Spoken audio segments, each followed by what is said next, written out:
What's up, Pokemon trainers? Welcome back again to another round of the Pokemon Unite Asia Champion League 2025. And of course, this is the group stage here. I'm Liten alongside with JJ. And currently, we're back again for a couple of more Pokemon Unite action. Yeah, I mean, hey, we're back here, and we're so good right now. And I'm just really excited to see them. I'm really just excited to see the games. You know what I mean? Very, very excited to see the games as well, especially since this is also one of the last two games, last two series. The third to the last game. Yeah, third to the last game. I mean, we're not sure like what's the situation with the concurrent games, right? We're not sure whether they're done or not. We don't really have the updated brackets regardless. So let's just it's safe to assume that they're going on at the same time as this broadcast as well, right? So pretty much this is going to be, I believe this is going to be Fennel this time. Yes, it's going to be Fennel versus Igzist. Igzist, yeah.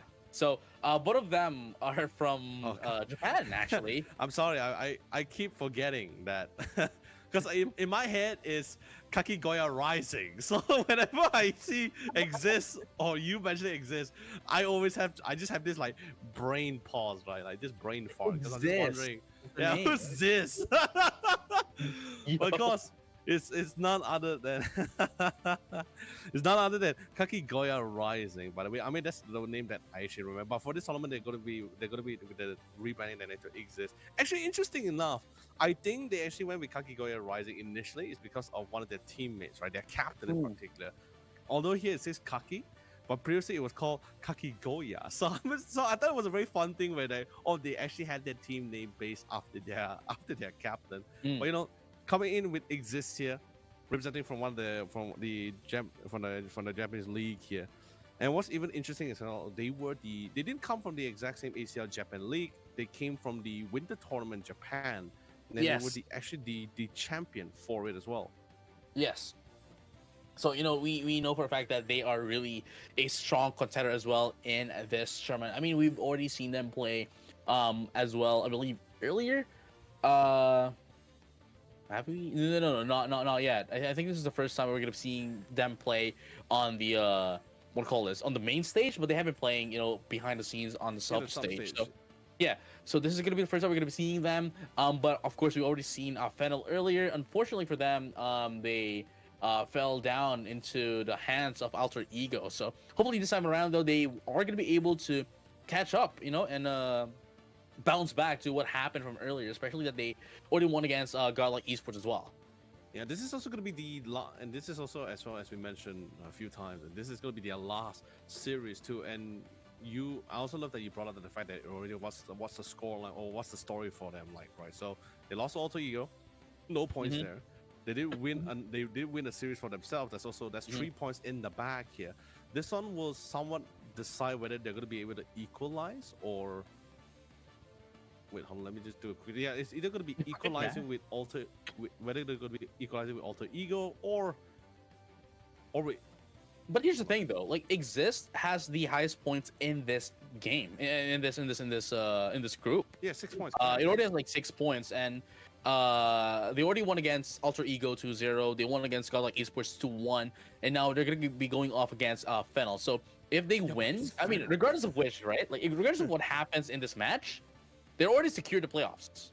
Yeah. So sorry, I was looking at the wrong order, right? So yeah, it's like exactly what you said. Thank you for correcting, by the way, JJ.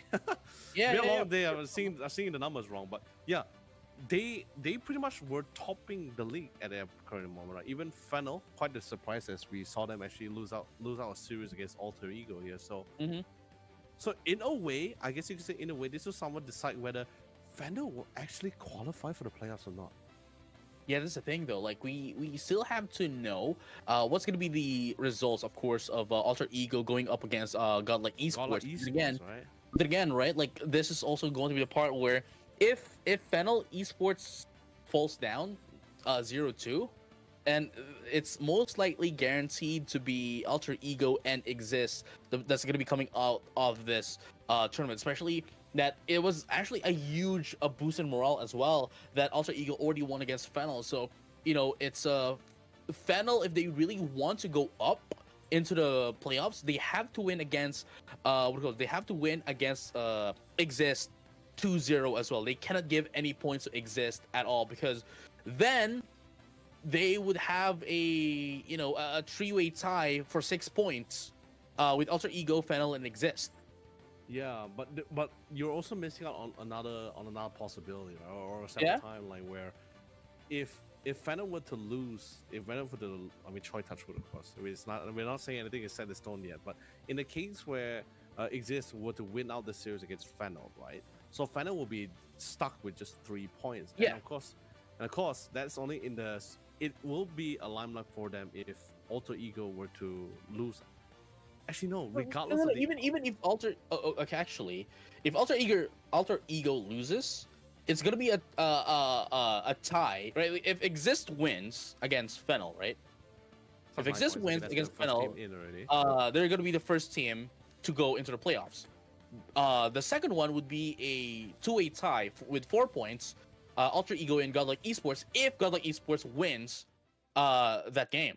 No, but if that's if it's a 2-1, but if it was not a 2-1 scoreline, if Godlike Esports was with 2-0, it's just straight up Godlike Esports. Yeah, it's just straight up Godlike Esports. That's true. But then again, we are gonna be given some updates regarding that later after this one. So for now, let's focus into this one. Fennel Esports versus. See, I told you, man. The setup is now so quick. It's so nerve-wracking as well with the whole group stage thing. I think a lot of people is pretty upset with how that group stage is being turned out at the current moment. But I guess in a way it's also that's great as well. That shows the potential of the other upcoming teams. But anyway, yeah, coming back to our last series or our second last series here for this Group B side. Fennel is going to be starting on the purple team, and of course with their casual bands, it's going to be the Umbria and the Hoopa, totally understandable. Saida and Serena. Okay, that's an interesting. I think we saw a couple of Serena banned, but not as often. It's considered quite the minority. But naturally, with Blissey not being banned, that's going to be Fennel's first lock-in as their support. Not going to be giving away the Leafeon. Naturally, Igzist will secure the Leafeon for themselves.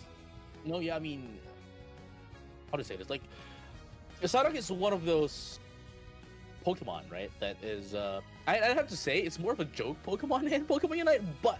Wait, what? Say that again, sorry? Who? No character, you know what I mean? But it's one of the most effective Pokemons as well in the current meta that we have right now, you know what I mean?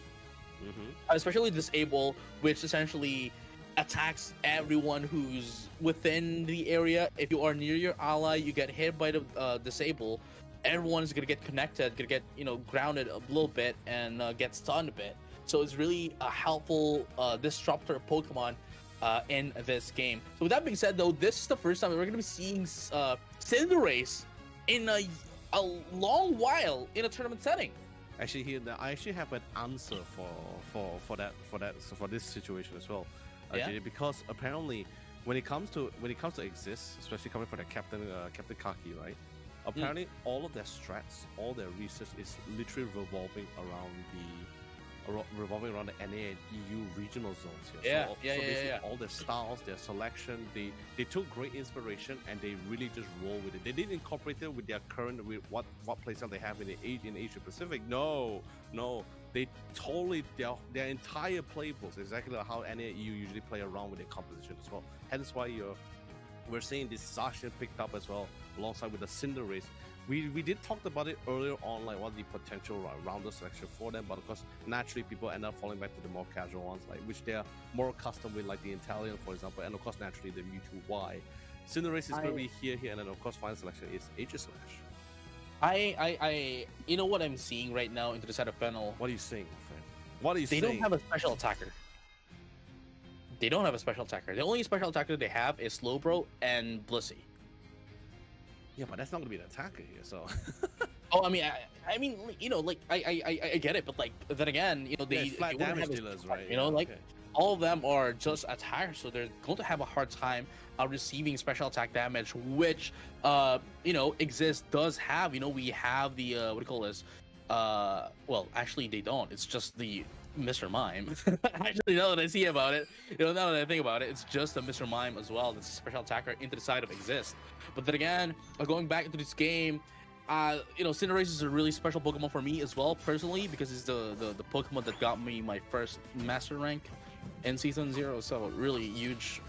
I like the pick here. You know what I mean? Like, personally speaking. Wait, sorry, I need to correct myself on something. I actually mentioned the wrong team at that point. So yeah, it's actually Fennel. But at the same time, you also see the middle mine also being picked up, and alongside with the Igzist, it's also somewhere popular in the EU and NA side. So both teams learning from the teams that were inspired on the EU side. That's pretty great. But yeah, I apologize for that. Saying the wrong team, I can't believe I'm sorry. But regardless, back into the lane, ladies and gentlemen. This is going to be our first game, or potentially either our second last or the last series. Not sure what's to stay on the other sub-stage side. But let's just go to call it for now. Probably the second last series as it is, to determine where they truly stand. If Igzist wins this game, or at least wins the series, they pretty much solidify themselves here in the playoffs here, and potentially be the next team to actually shut down the current world champion. Yeah, I mean, like, again, they've already won 2-0 to all of the teams that they are going up against.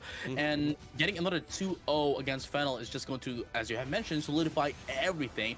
And their position as well, their slot for the playoffs for tomorrow. But with that being said, though, we're going to be focusing first in the first game, against that of Fennel in, tonight. It's already 7:45 p.m.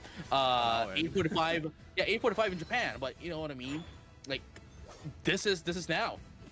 For now.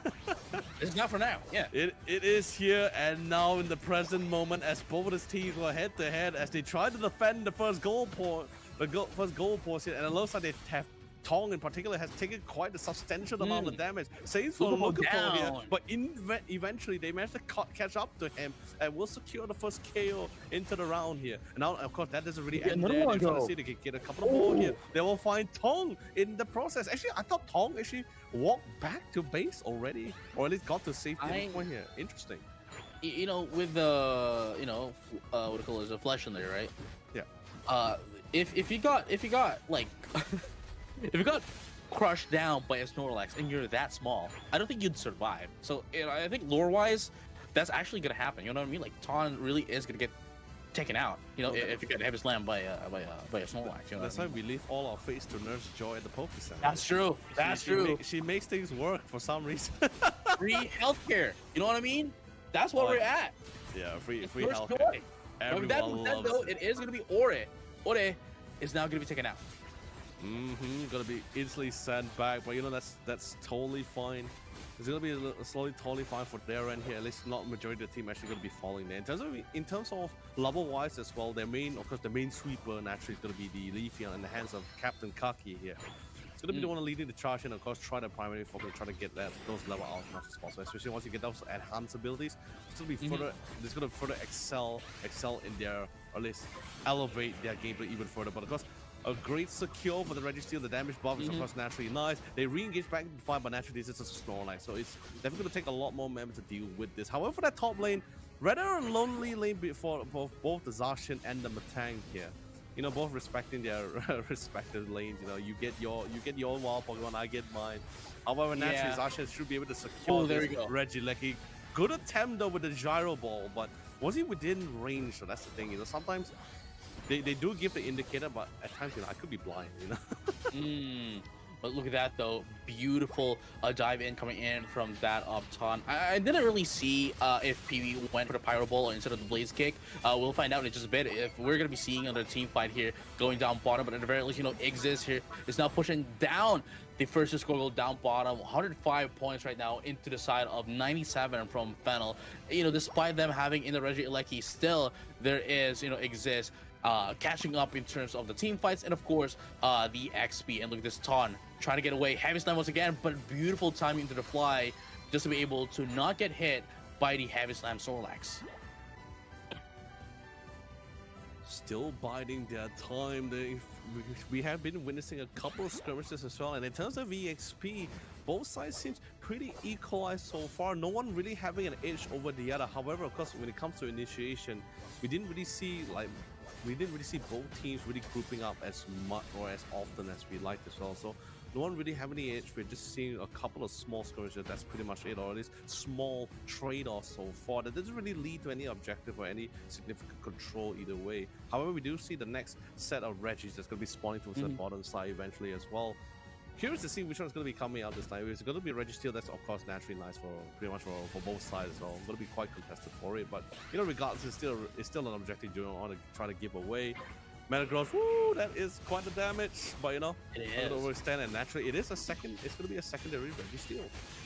Yeah, I mean, at this time though, like it's not gonna be Fennel taking down the the Registeel, but instead it's gonna be going to the side of Igzist this time around. Wow, Fennel gonna be able to take down Saikumanji right now. With the Mr. Mime, being the only support here into the side of Igzist, but then again, they are not going to be returning up top so that they can try to take out, our Regieleki up top. But then again, even if that is the case, Igzist is now existing to destroy the second tier score goal down bottom, putting down more points. One more point to destroy the second tier score goal down bottom. Yeah, I mean, that's pretty much why you see we're trying to see Bo B1 trying to make the attempt as well. He does the heavy slam in most, and definitely going to be able to secure that 16 points overcap. The second bottom goal post as well. Let's just open up the map a lot more significant as well. Ideally, they also would like to try to get rid of that top initial goal post as well. But of course, naturally, we're seeing great control coming in from Team Final side, especially courtesy of Luka Pope with his Zacian as well. Always ensuring that they have majority control of the Regieleki. I think so far, every Regieleki that has been spawning It's going into the side of Fennel, yeah. Yeah, it's been totally in Fennel's control. And that fly. Fly, just to take the, it finally got its revenge. Hey, you heavy slammed me. Now I'm slamming you with fly. I mean, technically, if we go by law, it's pretty much a cushion, right? Okay. Yes. I mean, since you talk about lore initially, right, just now. That's true. But then again, there you have it. Computing crash. Oh, wow. Did you see that? Hey, call an ambulance, but not for me. Totally out of commission as well. Actually, not an ambulance. Need Nurse Joy. For sure. Oh, wow. The zoom in. Zoom in to Talon. The emphasis, bro. Yeah, okay, so far, finally, I believe we're going to be witnessing our first team head-on clash here, but apparently it's just going to be 1-for-1 here. They get rid of Yumi. That's actually a very significant removal. So yeah, ideally, you would like to get rid of the Blissey, or at least Yumi in this case here, before the Quasar fight. That'll be nice here. But this is still relatively early into the round here. But 2 minutes left. Speaking of Quasar, 20 seconds left, JJ, before he actually really comes back into the field. Yeah, for sure. And I mean, everyone is already ready. Everyone has their own Unite, except for Tomi. For Tomi, there we go. Never mind. Already has his Unite, but everyone has a Unite move. They can essentially just push it away, let it rip. But in 5 seconds, we'll find out who's going to be able to get in the initiative of the team fight going into this array. But here you have it. The position advantage is currently into the side of Igzist. So let's find out who's going to be able to, take that one up. Everyone is just waiting for each other, especially that, Fennel here it still does have their first goal up top. So they're really trying to, guard it just in case there's any, backcapping into the first goal. The thing is this, right? They just do not want to allow this Leafeon to really dive to the backline. So they're pretty much playing as close as much as possible. And I love the initial positioning as well. They just play around that top side. They already anticipate there's still going to be a potential flank, right? So, and then same thing, like Pee-wee is just there near the first tier score, the third tier score goal, just in case someone actually backcaps into the base camp. That's also a very important point as well. So pretty much getting all the grounds covered, but as time runs down, right, Fennel is still having their backs against the wall here, since they're the one with less AOS points, right? So that's true. They have a choice on either try to contest against Igzist here for the Rayquaza, or have someone try to back up, but that seems a rather tall order. They saw it. They saw everyone. They saw everyone from the side of Fennel. Now they're going to be baiting Igzist. There's not enough time left as well. Heavy slam into Yawn. He got 2 into the paradigm. Oh my goodness, the computing crash gonna be able to take the 2. And look at that, Coup de Grace is gonna be coming up as well. There's gonna be 2 down. They'll make them 3 into their Fennel. There's gonna be 2 for a trade in favor of Igzist. But look at this. It is going to be Pee-wee surviving another day. Gonna be able to take down 3 for 3. But Pee-wee is down low. Yume though is going to try to save up Pee-wee. Low on HP now. Only the Snorlax's B1 and Tommy into the side of Igzist left. What was the score? I wasn't able to see. It's so no. Basically, we exist. Got all the necessary points in as well.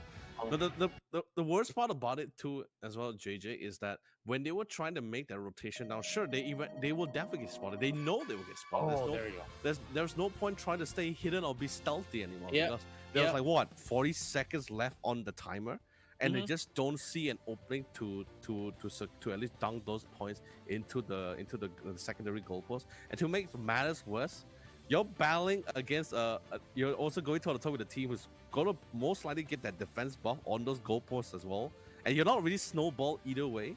So I guess they just someone decided, you know, that looks like a pop with no decision. Hey, by the way, yes, that's, you see, I told you my lessons, my teaching is spreading far and wide. Man. Everyone, seriously, guys, stay hydrated every single time. That's true. But yeah, seriously, you know, so taking the path to try to dunk that secondary goalpost is to try to back cap. It seems like a very thorny path here. So in the end, they just try to go for the Rayquaza, but you know, when with the timer so short, and when you have all these massive AoE control abilities like the computer crash, and of course the heavy slam as well, a lot of this brawler kind of setup, you pretty much have full control of how you want to dictate the time. The fight was always going to be in their terms here. So that beautiful computer crash on 3 or 4 of the members here, on the side for Fennel, yeah, there was really nothing much they could do. They were pretty much cooked in that bowl, in that pot. Yeah, I mean, like at the same time, the defense here, you know, the walls of defense that's coming in from that of Igzist was just formidable. That they, you know, like Fennel was shut down right before the Rayquaza, really. And what Igzist was doing is basically just, okay, you know what? Hey, you wanna go try for the Rayquaza? Okay, sure, whatever, go for it. We'll quote unquote let you, but we'll actually stop you. And unfortunately for Fennel, they took the bait. I mean, it's not really a bait, but more, it felt like a move of desperation, right? There's okay. There's no other way they can do this either, right? It's like you run into a group of brawlers. You're pretty much like playing right into the hands of the members of Vigors, because they're waiting for it, right? They're so prepped for it. They're like, they got Snowlines, they got a Metagross.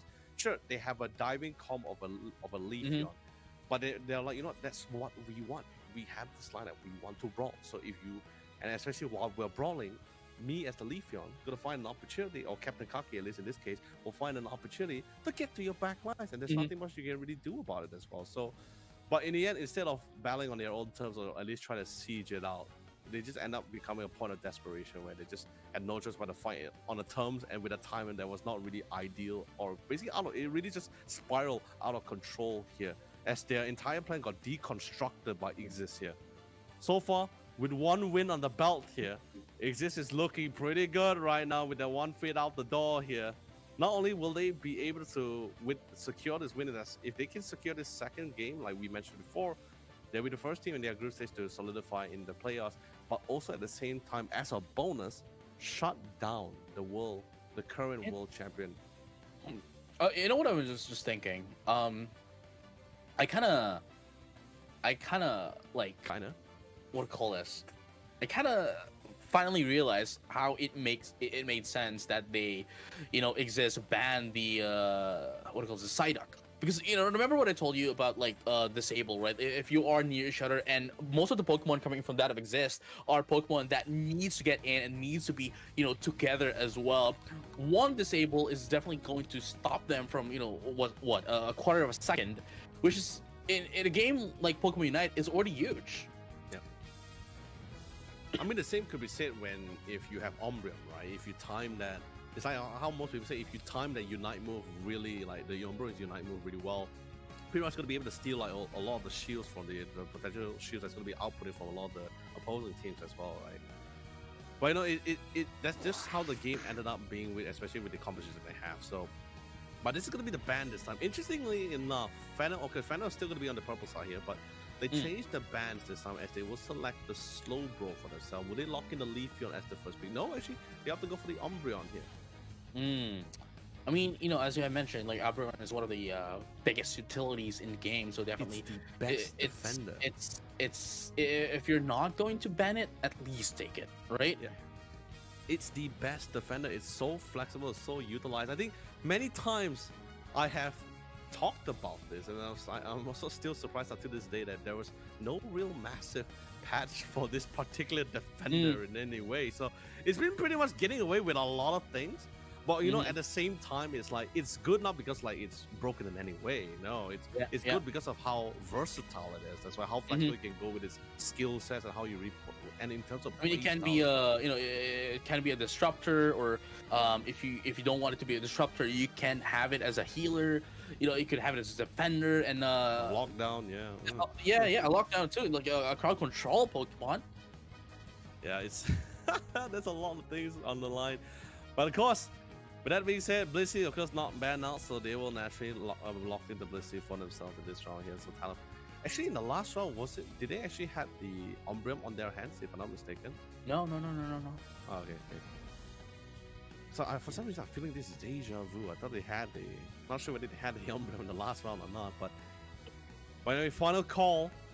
Zacian looked really good, like Fennel actually picking up the Zacian in the last round. It looks really good at the time. He had a really good top lane, even kept the Metang out of the didn't really allow him to farm too much in the top lane, allowing to have so many control of Regideck. I think every Regideck they spawned in that last round was in the control of Fennel. Courtesy of Lucapo for sure. But this time bring the Zeraora and actually Igzist, instead of bringing the Metagross, they were switching up and will bring in the Blaziken with one of the best secure of objectives in the entire game. And you can get some really nasty combination with the overhit into the eject button, or eject button into the overhit. I'm not sure which is which. How would you normally pronounce it out? But that's usually the combination you try to go for here. Get some really nasty ones then. And you know, like normally we see what it goes like the Comfy, right? The Comfy, we normally see it with the Zoroark, but another viable combination here is the Blaziken and the Aegislash, which we are going to be seeing with Igzist here. And as we have mentioned earlier as well, you know, this is the how do I say this? The match point right now for Igzist, and if they do win this, they essentially effectively solidified and guaranteed their spot for the playoffs later on. Well, basically, with that being said, JJ, this is their choice. This is the composition that they have finally decided on in the second game of our series here. Could it be the comeback round, or will it be the one where Igzist will seal the deal here? It all comes down to how these two teams will play it out to find its necessary success. Definitely a lot more for Fennel, as if they really want to keep themselves in the game.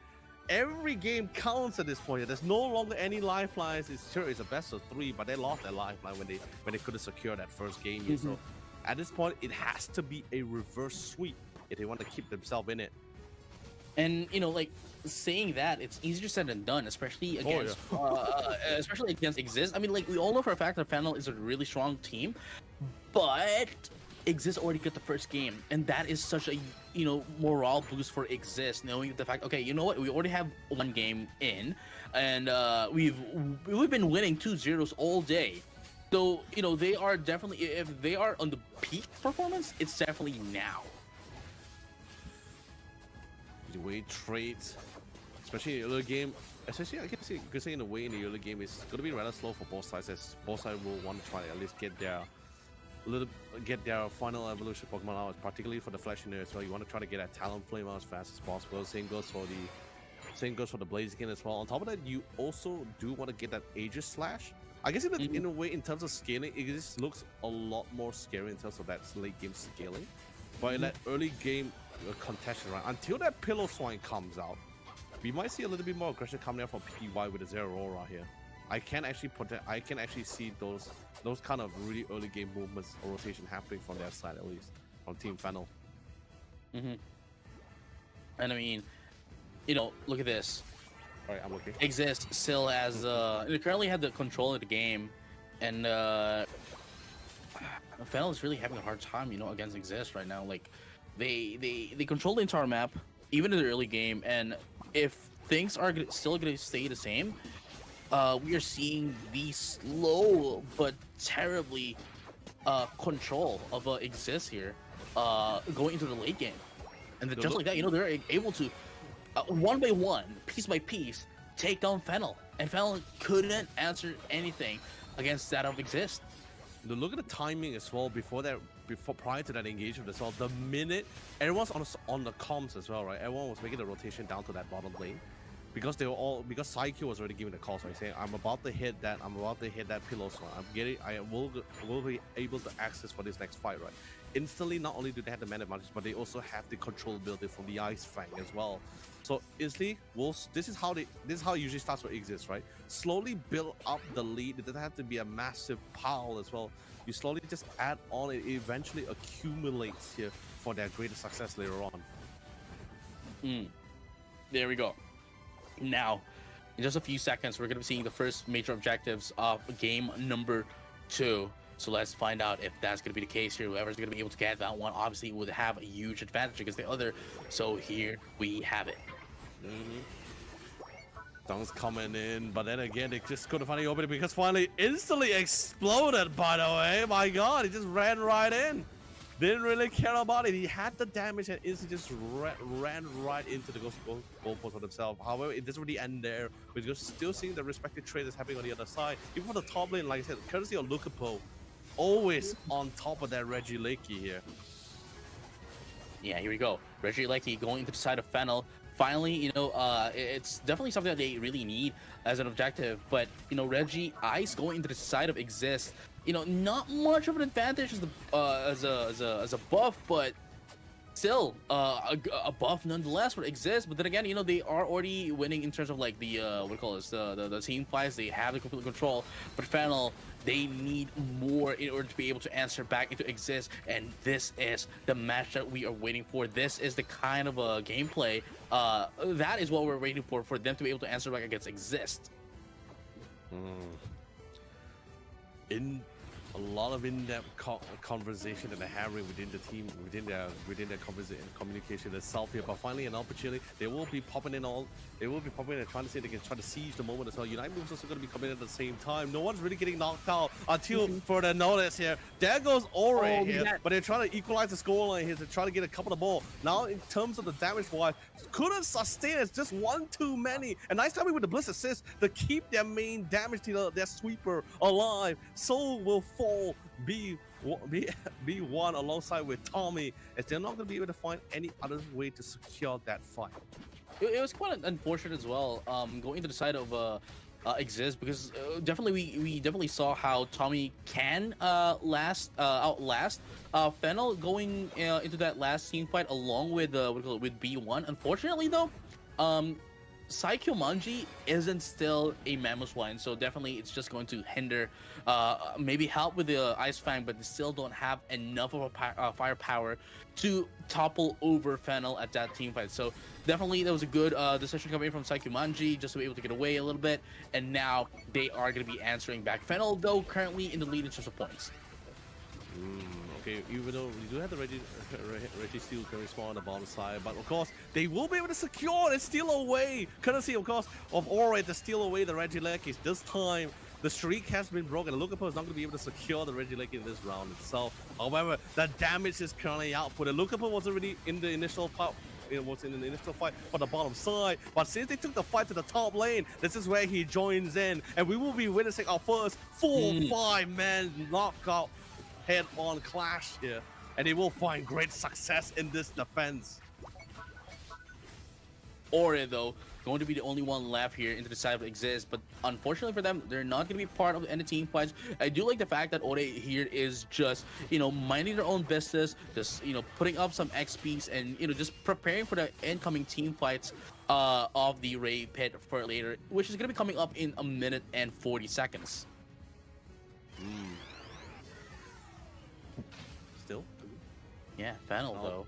We're slowly counting down to the final minutes here, JJ. We are indeed. Yeah, we're slowly prepping for it as well, and trying to find a way to just pivot from the moment here. Finally, the Reggie Steel that was previously hasn't been contested for quite a bit for now.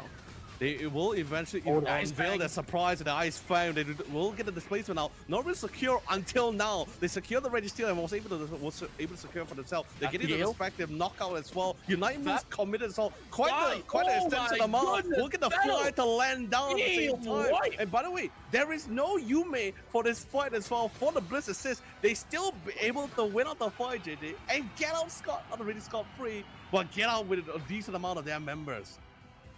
Oh no, yeah. I mean, again, when we started game number 2, this is what I'm talking about. Fennel adjusting against Igzist, and finally ending the win streak of Igzist is what we're here for, and we are already seeing it. That's, I believe, the second, right? The second. Well, it wasn't the second. It was technically the first, but a team fight where they won dominantly.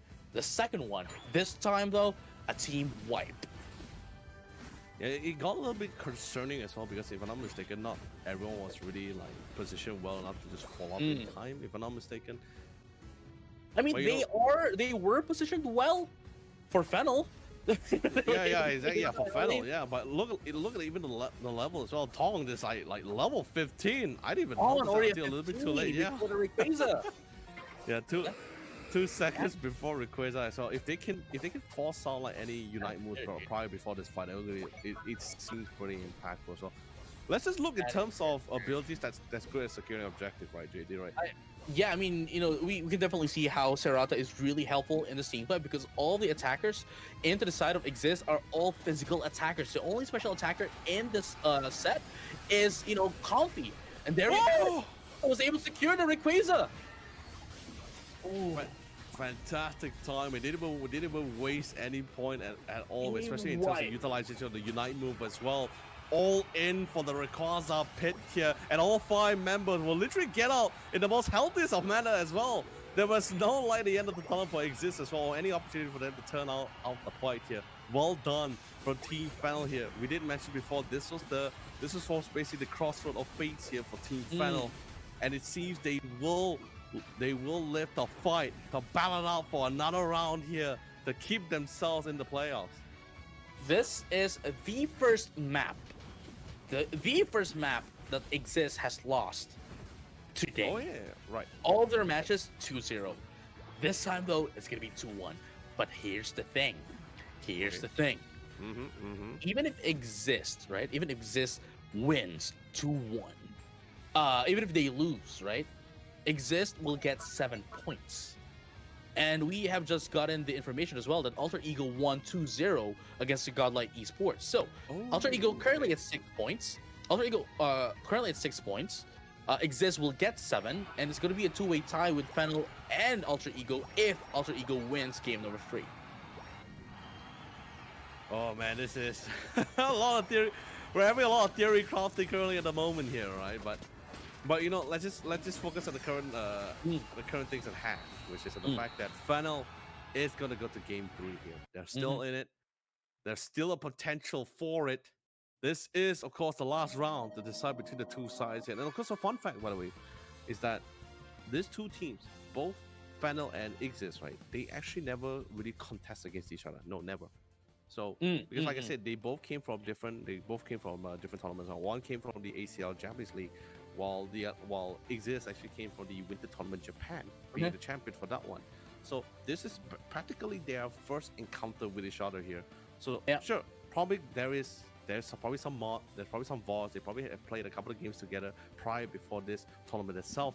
But it's like I mentioned before, rehearsal matches, scrims cannot really take into account of like what the actual game can be like with all the pressures taken into account of those pressures, and of course with what's riding on the line, right? So this is currently both Fennel and Igzist at its finest, and it's currently 1-1 right now. And man, like it has been a close match too, right? Like it could have been anyone's game, but I do like and appreciate the adjustment that Fennel did, and definitely shows how this is the power of a world champion. You know what I mean? Like they're not world champions for no reason. They got stomped in by Igzist game 1, but game number 2 they reversed it. I mean, it's all about that adaptation, right? Especially especially like I said before, when you don't really particularly play with this team often or never really had any run-ins as well. So practically that first game for most teammates is pretty much like an introduction here. Some teams will dare say, oh, we're just practically touching the water here, just testing the water to see how usually the team composition or play style is usually going to be like. But regardless, now they're adapted, they have adjusted, they know what exactly they prep for, how they want to interact, how they want to go for. Let's see what's going to be the adjustments like for the third game as well. Since remember we had a different band, by the way, that's pretty much the adjustment. Different bands, different Pokemon. The Blaziken was pretty cool, but we didn't really get to see some really nice like massive highlights overheat kind of landing composition, right? We haven't seen like that three Pokemon landing with overheats or that surprising Jack Butter composition. No, it's been pretty casual so far with their interaction throughout the entire game. It wasn't like that Metagross, right, where we saw in that first game, where it was like there was so much impact. He was catching multiple peoples as well. He's been drawing a lot of attention to himself while also dishing damage at the same time here. So maybe that could be something to be looked at, or was it because of just how the game was being played out? That's why there wasn't much opportunity for Captain Kakis with the Blaziken to really start popping off.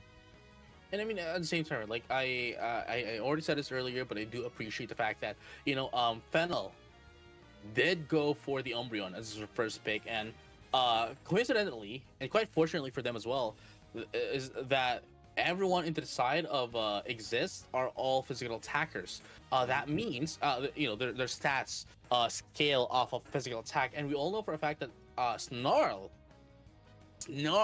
puts it down, debuffs attacks as well. So definitely a huge bummer into the side of Igzist. That is going to be the Umbreon. So definitely one of the key Pokemon for them winning that much as well. Especially that they are all able to put them in one place, get the Snarl out, and there you have it. The damage all gone.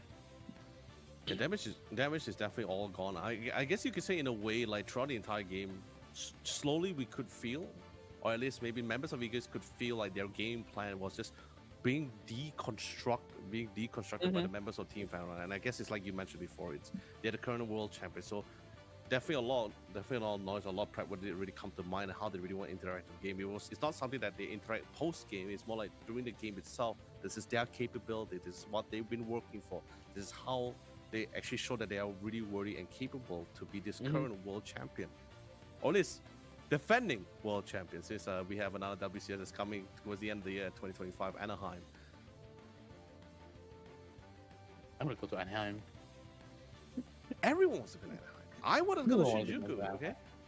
Yeah, everyone. I mean, I don't think there's not one person who would love to travel for a LAN event, right? Everyone wants to participate in the LAN event. Everyone wants to really live in the moment here, especially particularly for all these teams, all the fans that's currently there, right? So, and this is, like I said, just living right in the moment. But of course, with that being said, JJ, we're back into it as well. Game 3. See, I told you it's quick. It's quick as well. I guess because it's the duels of fate at the moment. So naturally, it is quick as well between both Fennel and Igzist. But of course, this time Fennel will be on the purple side this time, so they will have their priority first pick. No, I mean they have been on the left side. They have been on the purple side. Haven't really gone to the orange, right? Yeah. Still the same. Still the same. Yo. Still the same, guys. Like Leonard, it's still the same one. They haven't changed position since game 1. What do you mean? It's a long day, my friend. That's I'm seeing so colors. for everyone who's watching right now, please, eat your dinner, eat your suppers, and have some drinks as well. Drink your waters, hydrate, and all that while you're watching, because we still have 2 more games after this one, so we're gonna be here a while. So yeah, it's gonna be quite a while, but of course, I mean, it won't be that long either. This match is like 10 minutes, so yeah, and the setup's now quicker too. So Venusaur, okay. Now, how off-pick of a pick is Venusaur currently at this current stage? Right now, I mean, usually you'd want it to be with Blissey, or or an Elligast. An off pick, right? I wouldn't. Okay, well, I mean, technically it is an off pick right now, Mainly because of the fact that there's a lot more viable option than Venusaur, like like the Leafeon. You usually want it either, but if it doesn't have a support like the Blissey, just for it to be able to get in, as how does it think Solar Beam? I guess like the off pick is the Solar Beam now, the Giga Drain, but we might be able to see a Solar Beam this time around, if not Petal Dance. Obviously, it's just either or, but with how things are, okay, never mind. Actually, with how things are in terms of the composition, I'd have to say that this is definitely a Solar Beam. Wait, no. It's actually running in a muscle band. Yeah, a muscle band. So it's Petal Dance Giga Drain. Yeah, well, I guess it's the required switcher, right? Because like initially, I get why you went for the Solar Beam, right? Because the initial battle items was the energy amplifier. Basically, it's all the special attack damage items, right? I mean, at the same time, right? Like they don't really have a lot of they don't really have a backlane attacker, with the exception of Leafeon. And Leafeon isn't really a backlane attacker. It's more of a mid-range kind of attacker. So it could go either or back or front. I guess, but I guess what they're trying to do here is just be the what we call it is like be bruised enough to push down and force in the damage against Igzist. Yeah, no, but the thing is, I guess it's more the fact that they're trying to look for brawls, right? If you look at the entire what I'm saying, yeah. It's all about that brawl to just really just dive head first into the enemy line. That's where you see your backline divers, right? Which is naturally your speedsters, which is the Leafeon. That's where he go. He pretty much, I guess you could say, in this kind of composition where you have this multiple brawlers going head into the fight. Speedsters are going to be the one that thrives in the chaos, right? So that's where at the same time, right? Like there's the Clefable as well with Moonlight, which allows it to heal as much Pokemon as possible, whoever's within the radius. Which will then allow the Venusaur to just survive, especially with even with the what do you call it, the Giga Drain and the Petal Dance, allowing it to survive even further than it already can. Okay, so now here's my concern, right? It's, do they have enough damage? Like don't get me wrong. I'm talking about from Igzist side, right? Because it feels like they have a lot of durability coming from the, I mean, naturally, but not much damage, right? Yeah. But the thing here is, the way I see it is that Igzist does have a lot of crowd control, and crowd control is like second to attack prowess, attack output, right? Into the game like Pokemon Unite, because if you can attack, then what's the point of you having strong attacks anyway? Yeah, but we're also like looking at the fact that like if you talk about CC, there's also a decent, like, okay, not to say a lot, but like there is some form of a CC coming from the side for Fennel as well, right? Sure, I mean, Moonlight of course great heals, but then that first initial skill, I don't think you're gonna be going gravity for this. I think naturally Follow Me would be the better choice here. And we're also talking about Shadow Snake on a Mimikyu. So if you can just get his hands on top of that Mewtwo Y, just with the Shadow Snakes, but it's relatively hard because you have a lot of walls to deal with, right? To land that Shadow Snake between like both the Metagross, the Mamoswine, and the Blissey at the same time can be somewhat of a tall order. But I guess that's where this multiple brawlers also comes in, right? With the whole Venusaur Giga Drain alongside with the Clefable and the Umbreon, right? So everyone's just pretty much dive in first. So it comes down to which backline diver is gonna find their respective target first. Yeah, for sure.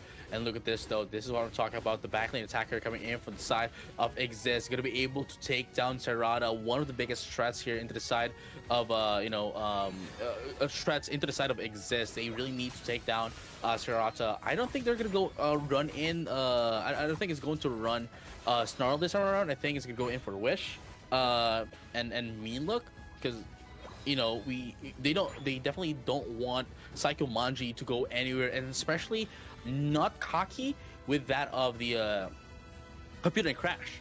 You know what I mean? Yeah, definitely for sure. They're not shying away from like just utilizing Unite moves if it's required as well. If it's a good time to use it, if it helps elevate the teams to get more EXP, more control around the map, why not? It's not like we're not looking at like 30 seconds before the Quasar here, right? It's still relatively early as well, and there's the initiation. There goes for the engagement as well. Instantly melts them away before they even have a chance about it. They did have some form of intel, but not roughly where Lucapo was currently positioning as well here. So that was a very swift removal here. Quick knockout, send all the way back to the Pokemon Center. Both objectives going to be spawned here with Reggie Rock and Regieleki here. Maybe kill soloing the Regieleki. I think that's going to be quite slow. But Regirock, on the other hand, we might see quite a fight between the two teams. And here you have it. You know, never mind. Sarata is still running in foul play, and what do you call this? Foul play and Snarl, going up against Igzist instead of like Wish and Miluk. Maybe perhaps they want Igzist to really go in on team fights, to be able to utilize Snarl as much as possible. With that being said, though, ladies and gentlemen, we're going to be seeing up top here. It is going to be Tommy putting down some scores. Still at level 8, though, still at level 9, so doesn't have Flame Sweep. So here to have it. You know, Fennel now rotating up top as well. They want to get that Regieleki. They are going to be stopping Igzist here, I'm sure.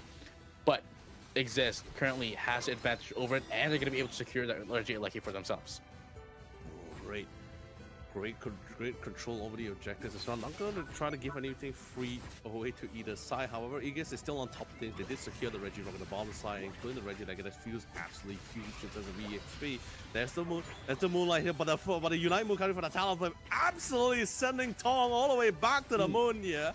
Yume still has. Oh yeah, he did went for the follow me, which is, I think is the better moonlight. Yeah, it's definitely the better and more required skill for this case. I don't think you really want to run gravity when you have all this, all these guys that's already playing around you in the first place anyway. Yeah, so here we go. Great displacement with the Ice Fang as well. Is he gonna commit the Community Express? Oh, not necessary. They have enough damage. They have enough suppressive abilities from the Ice Fang here. So the Unite move coming from the Metagross. Not gonna be needed here. I mean, it was pretty much. Here we go. Computer crash in the first place as well. Oh yeah. Emerald 2-7 gonna be popped up. Gonna be able to take down two in the process. Sakumanji is gonna be taken out as well, and that is Onic 2 gonna be taken out. Only Tommy, who's not in with the team, is going to be the one that survives, and just like that, Fennel was able to answer back against them and destroy the first Skull goal as well along with it. That is such a burst. I mean, it's a much needed punish, right? Like, you can't give like too many goal points without some form of reprimandation, right? So they managed to at least get a couple of EXP out of that call, a couple from those knockout as well. Gosh, Shadow Sneak, small land. Whoa! Hold the phone! Nice timing. He just absolutely timed it perfectly as he actually connected with the Shadow Sneak as well. Trying to attempt for it. Did it connect? Oh no, actually, it did not. All right, okay, cool. Play with me, Rob. Okay. How is he surviving? That was a Unite move. The play with me. Oh yeah, play with me. Yeah, sorry. A lot smaller than I remembered actually. Yeah, because like a player of just plays around the Pokemon, but if he puts it inside the costume, it's there we go. Well, my plans are gonna pop up. We're gonna be 2 down, 2 for 1 trade. No, actually 3 for 1 trade in favor of Fennel. Yeah, this is great. I mean, so far we've been seeing a lot of this. Like, so far no massive like team knockout so far. It usually has been that nice trade up between two to three members as well. Yeah. But of course, in terms of objective wise, like both sides pretty much lost all of their at least their primary or initial goal posts for both lanes here. EXP wise as well, seems. I mean, except for the fact from Lucapo, right? Other than that, it just seems pretty equal out, I guess, or pretty similar. There you go. And we're gonna be able to have a little bit of a team fight here once again. Reggie, like, he's getting repelled back here by Igzist, and here you go. Fennel still trying to find that footing to finally, get that definitive answer against that of Igzist, and maybe finally, if they do win it, here's the thing, right? Like, if they do win this, they would be tied with Alter Ego, because Alter Ego apparently already won their match against that of Godlike Esports 2-0. So if Fennel wins here, they're going to be on a tie, 6-point tie with that of Alter Ego. Igzist though is still going to have 7 points, so that's going to be just 2 teams with the tied points. So we'll update you guys after that. But here you have it. Play with me is going to be popped up as well at 2 minutes 10 seconds, which is really interesting because they popped it before the requests come up. But same goes for Talon players, coming for Tommy. No Unite That's move true. on top himself. A lot of There Unite we actually go. committing It's relatively time. early way before the Records are even trying to enter into the pit itself here. They're There getting you all go. the knockouts. TKO. Two main cores out of commission here. They still have Tommy. No Unite moves here, but at least they have the main DPS to try to go for the skill. Sorry, scratch that. Aura is currently out of commission here. Courtesy of our dear friend Tong. They're trying to look for a couple more. No more Tommy either way. There is a community crash, but not necessary. They got all the members. They got the Rayquaza. Fennel is making their way to all the goal points to break them all, to dunk the points, and they feeling absolutely phenomenal as they actually secure this win in this series here in Group C in a reverse win manner. Man, it is what do you call this? Fennel here securing the win against Setup Igzist, puts them at 6 points. Igzist at 7. You know, regardless of what happens, as I mentioned, of the results, Igzist is still going to be qualified for the playoffs. But Fennel and Alter Ego now is going to be on a 6-point tie. So we are just going to be waiting for the updates as well, and we will be updating you as to what's going to happen, how we are going to be deciding the tiebreakers for those teams that will be tied together. Actually, wait, hold on. Wait, let's do the map again, because I think I lost it for a second, right? So currently, with this win, Fennel would get 3 points, so they're pretty much 6 points. 6 points, right? There's 6 points. So Alter Ego also has 6 points, correct? Yeah. Okay. Igzist will be at 7 points. Oh yeah, okay, yeah. So yeah, that sounds about right. So. And then, you know, Godlike Esports is stuck at 1. Yeah, Okay, so it's going to be a two-way tie, right? Yeah, a two-way tie with Alter Ego and Fennel. Oh, man. Man, I'm never a big fan when it just comes down to the... Especially when it comes to this, like the idea. Yeah, I'm never a big fan when it comes to this kind of tiebreaker, because it comes off of like the most minute differences that someone decide whether you're moving forward or not here. So...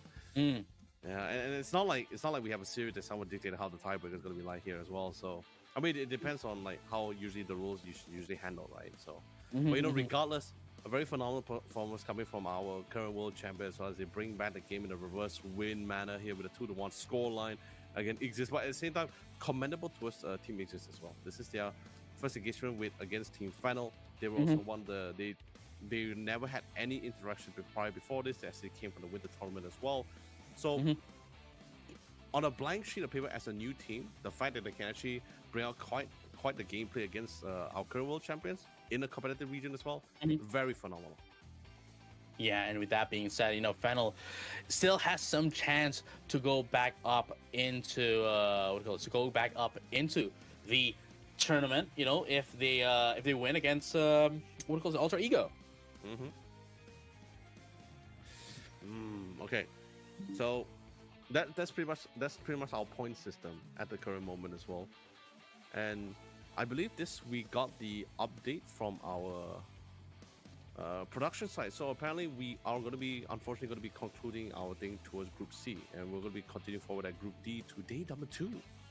Yeah, I mean, like, we still have one more match. You know, we still have one more match for today. Unfortunately, because earlier on, like, we have been mentioning that we still have 2 more matches after this one, but unfortunately, we are going to need to cut it off. We're going to need to cut it off because it's getting, I believe it's getting a little bit too late, you know, for everyone to be out. So we're going to be cutting off the matches. So we're going to have one more match. And then the final match, which was supposed to be ZETA Division and Talon, we're just going to have them play tomorrow. Oh, man. I mean, it's not too many games, I guess. In a way, it's like, because by then we will have somewhat figure out who's gonna be the teams that's gonna be going to the playoffs by then, right? I guess roughly in a way we somewhat dictated for Group A. Wait, hold on. Let me think. Which group has to? Let me just bring up the brackets real quick, right? So yeah. Okay, so we already have like somewhat solidified the teams in Group A for sure. Group A.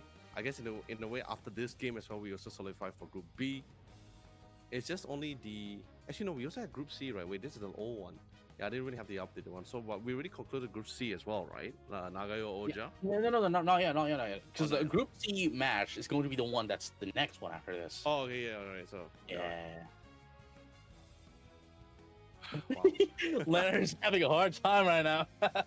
As well. You're having updated, as I mentioned, Fennel and Alter Ego currently is on 6 points. Godlike Esports actually at 1 point, and Igzist currently at 7. As I mentioned, regardless of what happened with the results, they are still going to be secured for the grand finals. But Alter Ego and Fennel is stuck on stuck on 6 points. But I guess based on the what it calls the graphic, we saw that Alter Ego has been winning like 2-0s as well, putting them in like win rate ratio over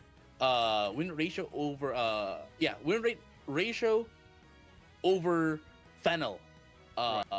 Yeah, right. So if we're gonna be following win rate ratio, then definitely they are gonna be the one proceeding, Alter Ego. But we still have to wait for some updates. But despite being that, let's take a look over at the graphics right now. As we have mentioned earlier, this is going to be the last week, the last week for you to register if you are in the Philippines for the Philippine National Qualifiers for Pokemon Unite WCS 2025. It's only until April 2 that you can register, because the tournament is going to start on April 5th and 6th, and this is the prize pool that you're going to be winning. For the first placer, it's going to be 15,000. For the second place is 7,500. For the third place is 6,000. Fourth place is 3,000. For fifth tie is gonna be 2,000, and for the seventh place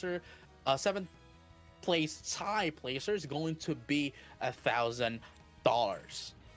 Well, I guess you could say in a way, practically, our topic, everyone's gonna be able to walk away with a little something for themselves here. But regardless, still a great opportunity, because this is going to be as stated on the title, it's going to be the WCS Philippine qualifier as well. So if you let's just say, because we have some Philippine teams currently here in the ACL, right? So you can't make it here, there's still an opportunity for the Philippine qualifier, or at least if any friends who has the potential, not in the pro leagues yet, because I believe we have so many great talents outside the pro leagues, just pretty much competitive wise as well. If you think you have what it takes, you have the skill set, then give it a try. I don't see why not. It's a great time it's really a great year to actually start getting into the Pokemon Unite esports scene. Do give it a try, give it a swing out. I know Philippines in particular, immense amount of talented players as well, and some haven't really been discovered at the current moment. Oh, that's true. I mean, like, it's an open qualifier. It isn't like, Asian Champions League, because Asian Champions League is an invitation only, right? Pokemon, obviously, Asian Champions League finals is also invite only, depending if you've qualified for the invite only tournaments. But for the national qualifiers for each region in Asia, that's an open qualifier. So even if you're a new player, even if you're like a new team, if you're like a veteran team, doesn't matter at all. You can register. Again, it's only up until April 2nd. Yeah, man, it's so short. I mean, then again, it's actually started back in March 11, right? So that's why I said it's only until April 2nd. You know what I mean? Like, yeah, I know, but it's that kind of thing. Is when you say April 2nd, I felt like, oh man, that feels relatively short. But then when I think back at the same time, actually, they actually started this like much more earlier, right? So it's March 11th. Almost a month. Yeah, almost a month. Yeah, so that's like a lot of that's a lot of time and a lot of opportunity. Just someone missed out, but hey, you're not gonna miss out. You practically know that it's gonna be coming out. So do sign up for it. You're not gonna miss it. I hope we can see you there, because it's always a pleasure to cast, especially new talents coming to the scene. Japanese been doing it. In the Japan League, they've been doing it as well. I don't see why our own respective regional zones can't do the same thing as well. Yeah, but with that being said, though, before we head over to our last match of the day, please drink your snacks and eat your drinks. So don't go anywhere. We'll be right back after this short break.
Hello there, Pokemon trainers, legend in the making. Welcome back to Pokemon Unite Asia Champions League Finals. And for tonight, this is going to be the last set of match that we'll get to witness. Unfortunately, we won't be seeing Group D commence for tonight due to some, rules that we do have to follow. But it will be resumed tomorrow. So for tonight, we're going to be focusing our attention for Group C. It will be Nagoya Ulja up against the one and only team Onic Rise from Southeast Asia as well. So really excited on what they have to offer. But speaking of Nagoya Ulja, I feel like they're one of the teams that is already somewhat has a high percentage of getting into the playoffs, no matter what the results will be in this matchup.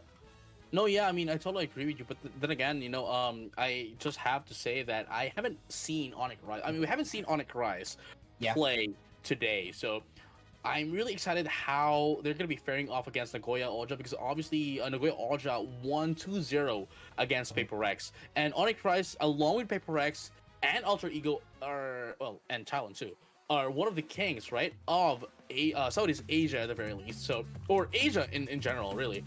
So, with how great they have been showing their performances, right? I am really just interested to see how Onic Rise is going to be able to fare off against Nagoya Ulja, because definitely they've already uncrowned one king. Yeah, and definitely these kings are looking forward to be crowned for tonight. But, they have to overcome those obstacles quite quick. And, for the current standing of Onic Rise, I mean, they do have 3 points as of now, and Paper Rex also has 3. So, that being said, I do feel like Paper Rex will try to win their very last game up against Liten Dream Factory. You know what I'm saying? Because they're eyeing on that win, and they need that win. Because if Onic Rise gets this game 2-0, that will be a triple tie. All 6 points, and I don't know how that is going to be determined. But, all of these teams needs to win. Right? Like, Nagoya Ulja has to win a game to qualify for the playoffs. Onic Rise has to win everything to get into the playoffs. That's the thing, right? Paper Rex, if they win against Liten Dream Factory, which honestly I have no doubts that they're going to be winning 2-0 against Liten Dream Factory anyway. But that would only mean that they're going to have a 6-way tie, a 3-way tie with Nagoya Ulja if Nagoya Ulja will not win, or because it's essentially the same thing as Group B, right? If Nagoya Ulja wins at least one game, they essentially guarantee the spot anyway. But then that's gonna be Paper Rex and Onic Rise still gonna be on the on the tie. But if Onic Rise doesn't get a single game this time, it's going to be Paper Rex and Nagoya Ulja proceeding to the next game tomorrow, for the playoffs tomorrow.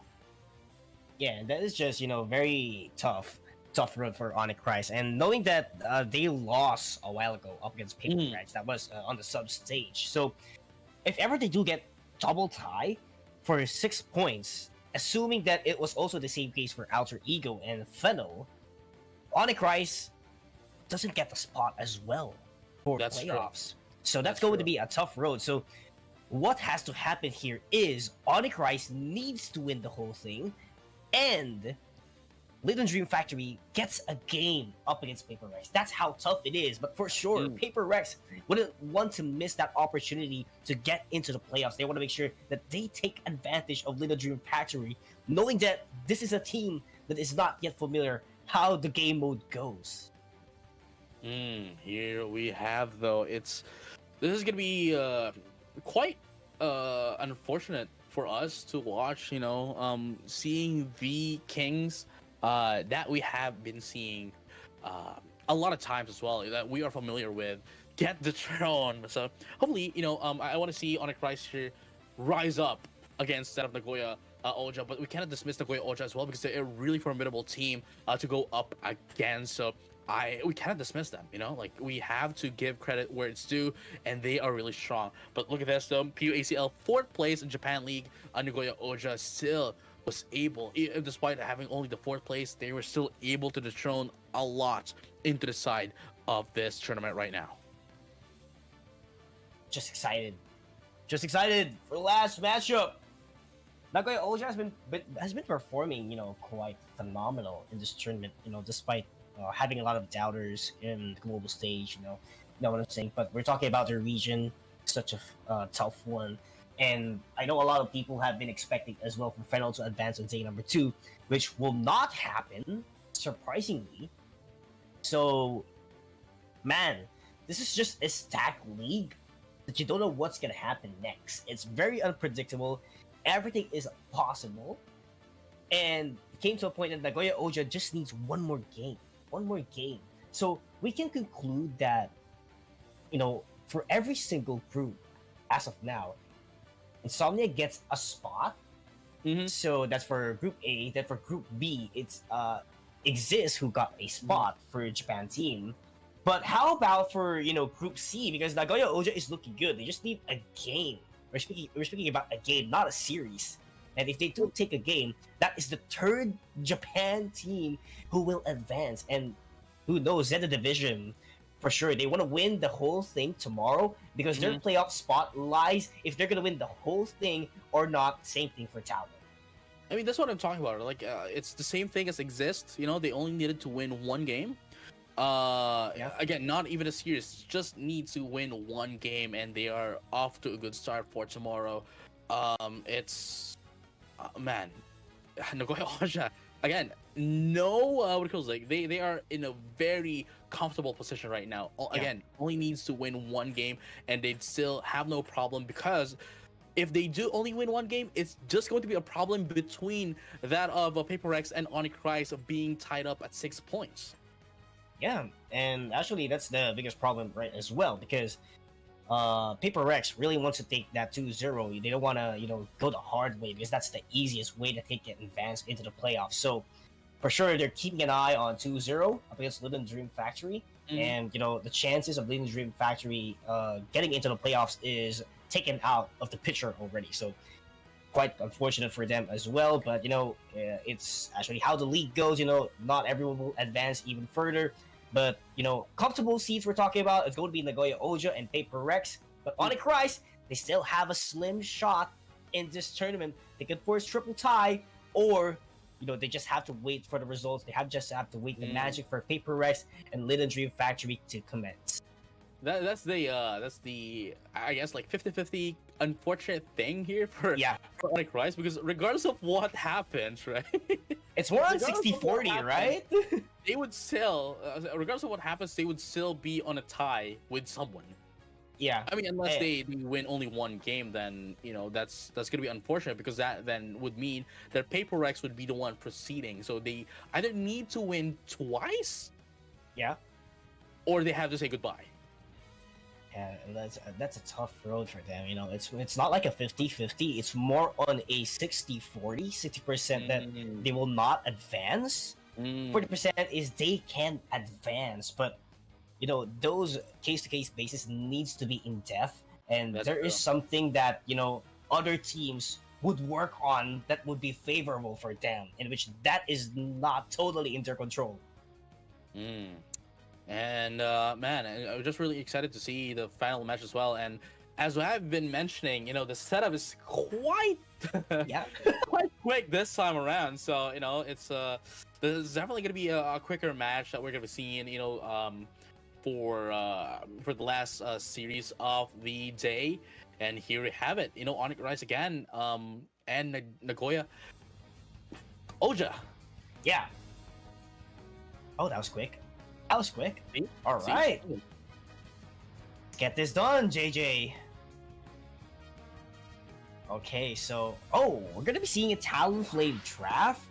Once again, very familiar draft that we have been seeing. Talonflame has been a huge thing. We have been seeing Trick and Brave Bird a while ago. We have been seeing a lot of Flies as well. But I'm not surprised with the Psyduck and Leafeon ban, knowing that there are a lot of power spikes on the Leafeon that we've seen multiple times, at least for day number 1 of the tournament. Same thing with the Psyduck as well, that is currently being high prioritized by purple teams. No, yeah, that is true. And now, we're going to be seeing this. It is the Zeraora. We haven't seen a lot of Zeraora as well in the current meta. But of course, there are some Pokemon that is not going to be changing up at all, like the Umbreon. But another Pokemon that we have been seeing quite a while as well in the competition is the Absol, which to this day I still think is really strong in the early game, but would really fall off by the late game. But thus far, these teams have been showing me as well that, hey, that's what I've been saying about Absol. You are late in the meta right now. We can make this work, and they have been making it work. Making it work. But the big question is, can they really make it work, right? So we are seeing a very familiar draft as well from Onic. I mean, this has been their signature for quite some time already. During the Southeast Asian League, they're used to playing Blissey, XQ on that Mewtwo Y, Eeyore with the Dodrio, a little with that. I feel like the only new thing that I can see from Onic here compared to their drafts during the C League is just Cell with this Aurora, because it's one on all-rounders before, and it's a different kind of meta that we are seeing actually for tonight. So that being said, I'm not surprised if Onic will do commendably in this game. But not forget that the Nagoya Oja as well is very used into this draft. They have that Umbreon with mean look. Those snipe shots will definitely hit a lot of members from Onic. And that Absol is gonna do a lot of sting for them. Especially in the early game, as I mentioned, right? Like, I mean, that's one of the biggest things for Absol. If you can get it running in the early game, it could definitely help out the team. And if you can shut down a lot into the side of your opponent, then that is just going to provide a lot more XP into your own team, making sure that you can get the momentum and, of course, steamroll over up until the end of the match. But this time, though, like, it has been a while since we've seen a Lapras that's going to be coming up into the side of Onic Rise. So this is really going to be interesting. I believe this is the first Lapras of the stream as well. Yeah, I do believe as well, because we haven't been seeing it simply because the Lapras is one of the defenders that you want it as an attacker, right? Or an all-rounder, because it's not function. It does not function as a full-fledged defender or a support defender, because you want those damages from the Parish Song to be specific. I do believe that will be the moveset later on, because you'd want that threshold to cook. Yeah, it makes a lot of sense to use Parish Song instead of Bubble Beam for this kind of composition as well, going into Nagoya, because we know for a fact, and we can see as well, that they don't have a lot of firepower in comparison to Nagoya. So what they want to do is just do as much damage as possible as to reach the threshold of Parish Song. I guess is the solution that they found to go up against Nagoya Oja. Oh, on site, very beautiful try attack to take down Poro right off the bat. And this is actually a great facing so far for Onic Rise. Being able to take down those KOs, and Eeyore is waiting on the backline, trying to go for the KO instead. And they do get another KO up against Holly. And it's looking good for a score here for Onic. Oh yeah, here we have it. Nagoya Oja having a bit of a difficulty against that of Onic Rise, but then again, this is still the early game here.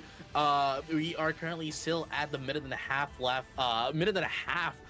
mark here for this game. So Onic Rise here, if they want to win this, they have to maintain this lead that they have against that of Nagoya Oja, because the moment that Nagoya Oja get their footing up, Onic Rise is going to have a hard time, especially with how squishy the Pokemons are into the side of Onic Rise. We have the Dodrio, and of course we have the Zero Aura. Sure, they have a lot of damage potential, and they have the hit and run kind of like move pull, but they're not meant to last long. And as I mentioned, that AXQ is going to be able to take down Holly and a Poro too, with it coming up off Cell. Onic keeps on charging in. That's 3 KOs in total out of that team fight, and Onic Rise keeps on scoring up against them. Nagoya Oja having a tough time at the first 2 minutes and 30 of the game. Central area, while Pokemon still available here. Oh, here we have it though. 96 to 9 points is going to be the play of the game here. Onic Rise still in the lead, both in points and in XP.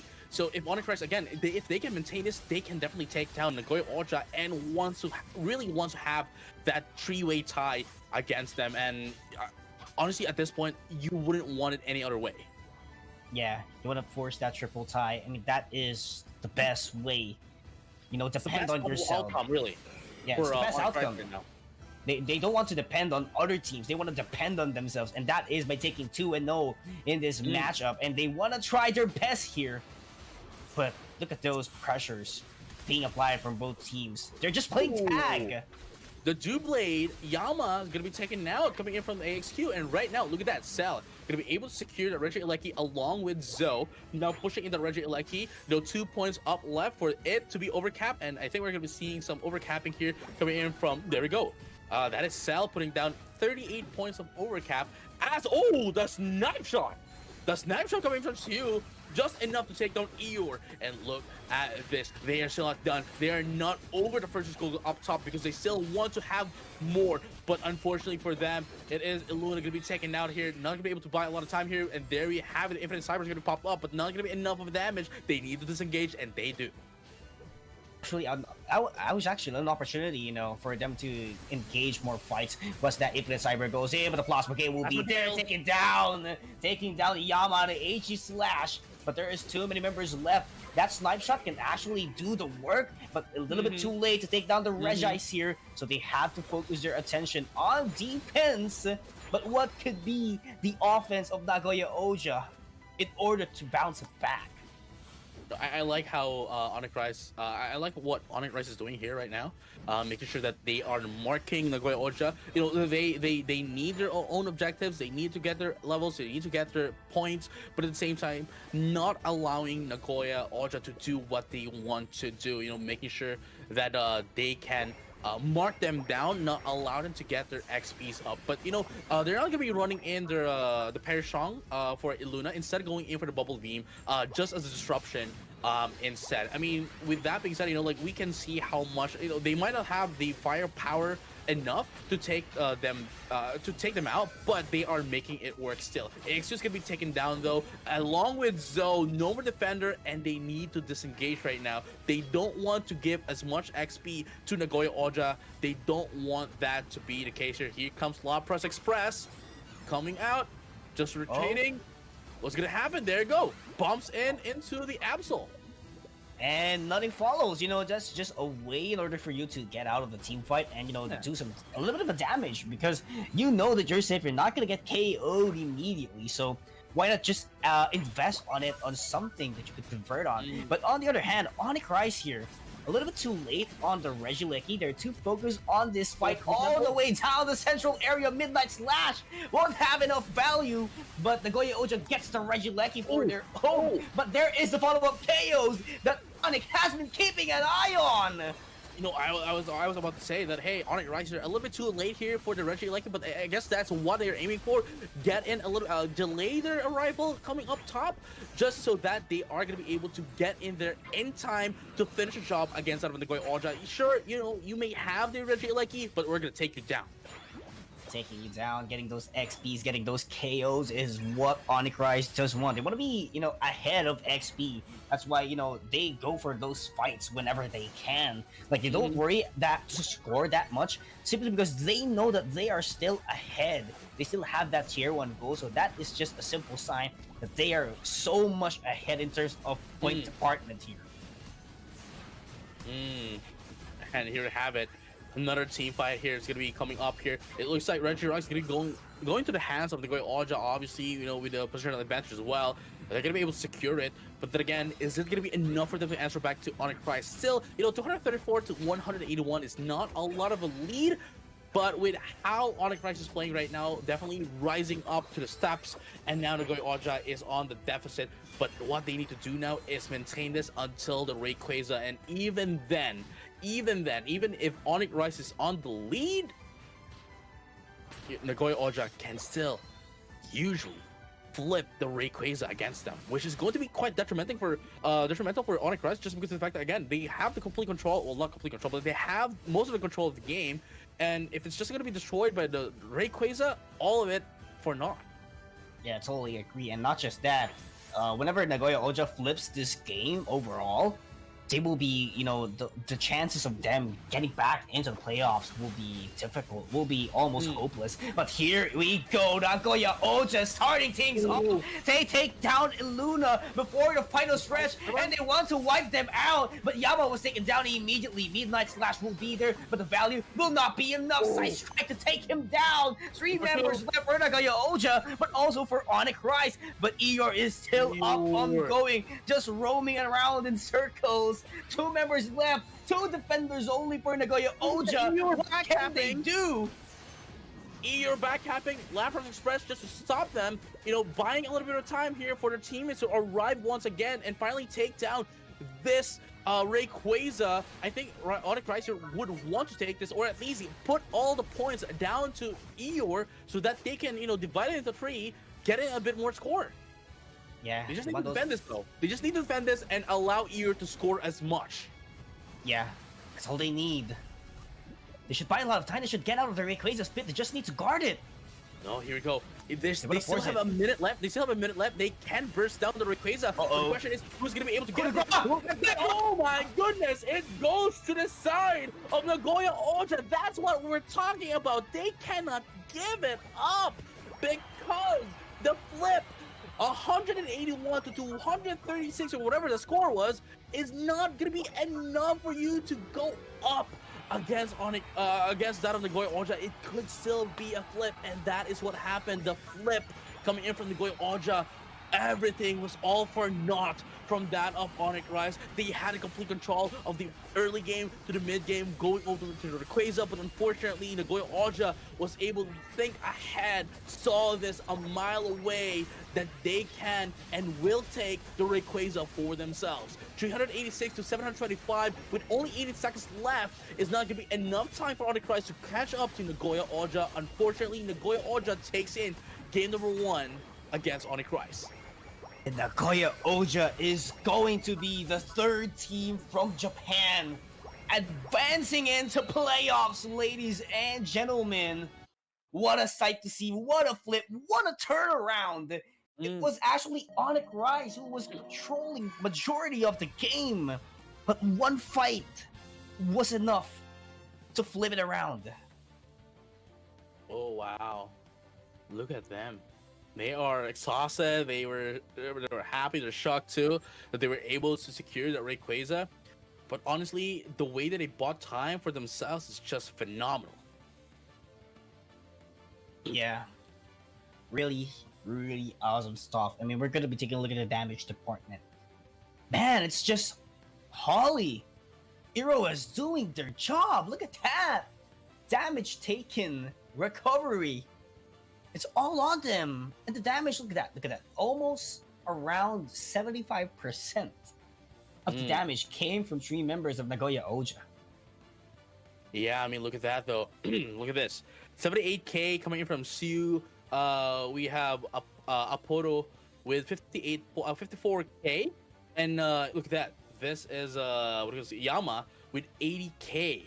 With that of the Age Slash too. So really interesting stuff here coming in from that of Nagoya Oja, and really they are currently on the match point. But then again, as I mentioned, they don't even need to win this one anymore. They don't even need to do anything because they've already secured their slot for the playoffs, regardless of what happens now. Could be a 2-1 in favor of Onic Rise, but that will only put them into the same footing, same points as Paper Rex. But still, for Nagoya Oja, it's still going to be just another game. I guess it will all depend on them if they want to prolong the games now, or they do want to have a little bit of rest for tomorrow.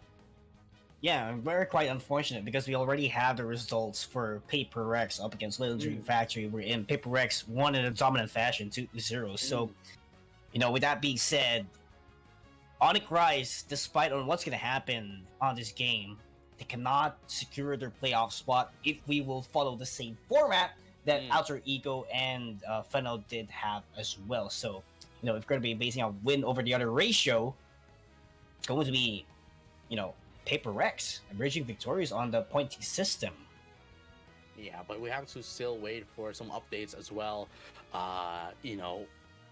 whichever is going to be the result here for that match as well. And of course, as we have mentioned earlier, for those who hasn't been tuned in, and for those who wasn't here earlier, this is going to be the last series of the day. So we still have one more match, right? We still have one more match for the group stages, but unfortunately, we're just going to have that tomorrow. We still don't know if it's going to be streamed, or we still don't know if only playoffs are going to be streamed tomorrow. Because if it's only going to be the playoffs going to be streamed tomorrow, that means the last game, that is ZETA Division versus Talon, is not going to be streamed. So we still are waiting for an announcement regarding that, but we'll keep you guys updated once we get some information. But with that being said, though, going into game number 2 now, it is going to be Onic Rise versus Nagoya Oja, with Nagoya Oja getting the first game from a flip. I mean, I really want to see ZETA Division and Talon, simply because that matchup, whoever wins it all is going to advance into the playoffs. That's what I want to see. But yeah, we'll set that one aside first. Focus our attention on Nagoya Oja versus Onic Rise. I mean, this matchup most likely will be, for the seeding purposes, for the pointing system purposes only, simply because Onic Rise, their chances of getting into the playoffs is almost impossible if we're going to apply the rankings as well that happened a while ago up against Alster Ego, because they were the second seeded team a while ago, based on the graphic that we shown a while ago. Regardless of that, Onic Rise, I'm hoping that they will finish strong in this tournament, in this day number 1. It's just a matter of fact that we need to see what's going to happen next. Here's the thing, though. Onic Rise needs to win this. As I mentioned earlier, if they do not win this one, right, that will leave them into just 3 points. And having only 3 points, and Paper Rex having already 3 points, and they just need to win one game, just one game. They don't even need to win the series. They just need to win one game against Liten Dream Factory. And if they do get that, that means it's gonna be Paper Rex and Nagoya Oja that's gonna be securing the playoffs for tomorrow. So at least, right, Onic Rise needs to win this one. This is the most crucial game for them today, because that would then decide and put them in equal footing and equal points with that of Paper Rex, if Paper Rex wins 2-0 or 2-1. But if they do, they just need to win one game, really, to be on the same side as Paper Rex. But then again, if Paper Rex wins 2-0 or 2-1, then that's going to put them at 6, putting Nagoya Oja at 7. If Onic Rise wins 7 or 9 or whatever, that's why Onic Rise really needs to get at least just one game to have a little bit of a chance, just in case Paper Rex doesn't win against the Dream Factory. But we'll keep you guys updated on that. But with that being said, though, this is the potentially the final draft here, game number 2 for both of the teams here, Onic Rise and Nagoya Oja. It is going to be the Zero Aura, the Mamoswine, the Absol, the Mewtwo, and the Clefable. And the side of Nagoya Oja, it is going to be the Meowscarada. I believe this is the second Meowscarada of the day here. We have the Gyarados, we have the the Umbreon, the Inteleon, and of course we have the Slowbro as well. Yeah, Inteleon was actually one of the powerhouse picks from every single team competing here. So I'm loving that Inteleon is getting a lot of picks in this tournament, simply because it has a great kit. Those snipe shots, there's Spy Vision. Definitely would benefit a lot of team, and that's the biggest alternative when you don't want to use, or you can't use Mewtwo Y, you don't have access to it. So that being said, ladies and gentlemen, Onic Rise still trying to survive this tournament for day number 1. Here we go, and Nagoya Oja still, once again, as I mentioned, having that access to Gyarados, it's going to be a Gyarados very quickly. And that's a very a very dangerous thing to have as an opponent. Like 9-minute, 8-minute and a half mark, Gyarados. Yeah, and once Gyarados is up and online at that kind of 9-minute mark and 8:30, it'll be really tough to stop it on its tracks in the future duration of this game. Look at that, Absol trying to charge in, Eeyore backing away after being punished immediately by Nagoya Oja despite starting things off. There you have it, though. It is we've seen this already earlier as well. Onic Rise is the one that has the control of the game from the early game, leading up to the Rayquaza, but Nagoya Oja still had it in their plan, was able to flip the Rayquaza against themselves. So really, I still can't say. Still can't say because this might just be a repeat of what happened earlier. I mean, it's still possible. Nagoya Oja so far undefeated in group stage, so will be nice to see if Onic Rise can somehow, break that record. Nagoya Oja is trying to be perfect in this tournament, trying to show that they are one of the very best teams out here. Oh yeah, and here we have it. Onic Rise again, as I mentioned, still rising up, not making sure that they are not getting punished here by Nagoya Oja. Unfortunately, we got double team even on the broadcast. We don't know which one is a real Meowscarada, so we just have to find out which one it is. But look at this though, it is going to be Nagoya Oja trying to push away and put the pressure into the side of Onic Rise down bottom. And we're going to see another team fight here. That's going to be Eeyore, going to be the first one to go down. Not going to be the Dodrio, but instead the Absol this time around. And let's find out if they're going to be able to answer back. Everyone is inside of Nagoya Oja is going to be low here, and they just need to push them a little bit for them to be able to answer back. Unfortunately, not gonna be the case here. Gets a snipe shot. Unfortunately, not a lot of damage, especially with the moonlight coming in from that Fable. Luna's having a tough time. It's still a swine up, not even a pillow swine, so they don't have access to Ice Fang, which will provide a lot of crowd control, and I do believe that they do already have it right now. So, they must be more confident heading towards the 7-minute mark of the game, major objectives, and at the same time, you really want to get those KOs for your team to get tons of XP, knowing that Eeyore is there, level 9 already, can provide a lot of damage for the team. Yeah, Poro is too. He currently has level 9 and Unite move as well. Look at it. Midnight Slash is going to be popped up as well. Going to be able to secure the Regirock. But the thing is, will they be able to secure the KOs into the side of Nagoya Oja? Because the first KO goes down, that is going to be Ilona.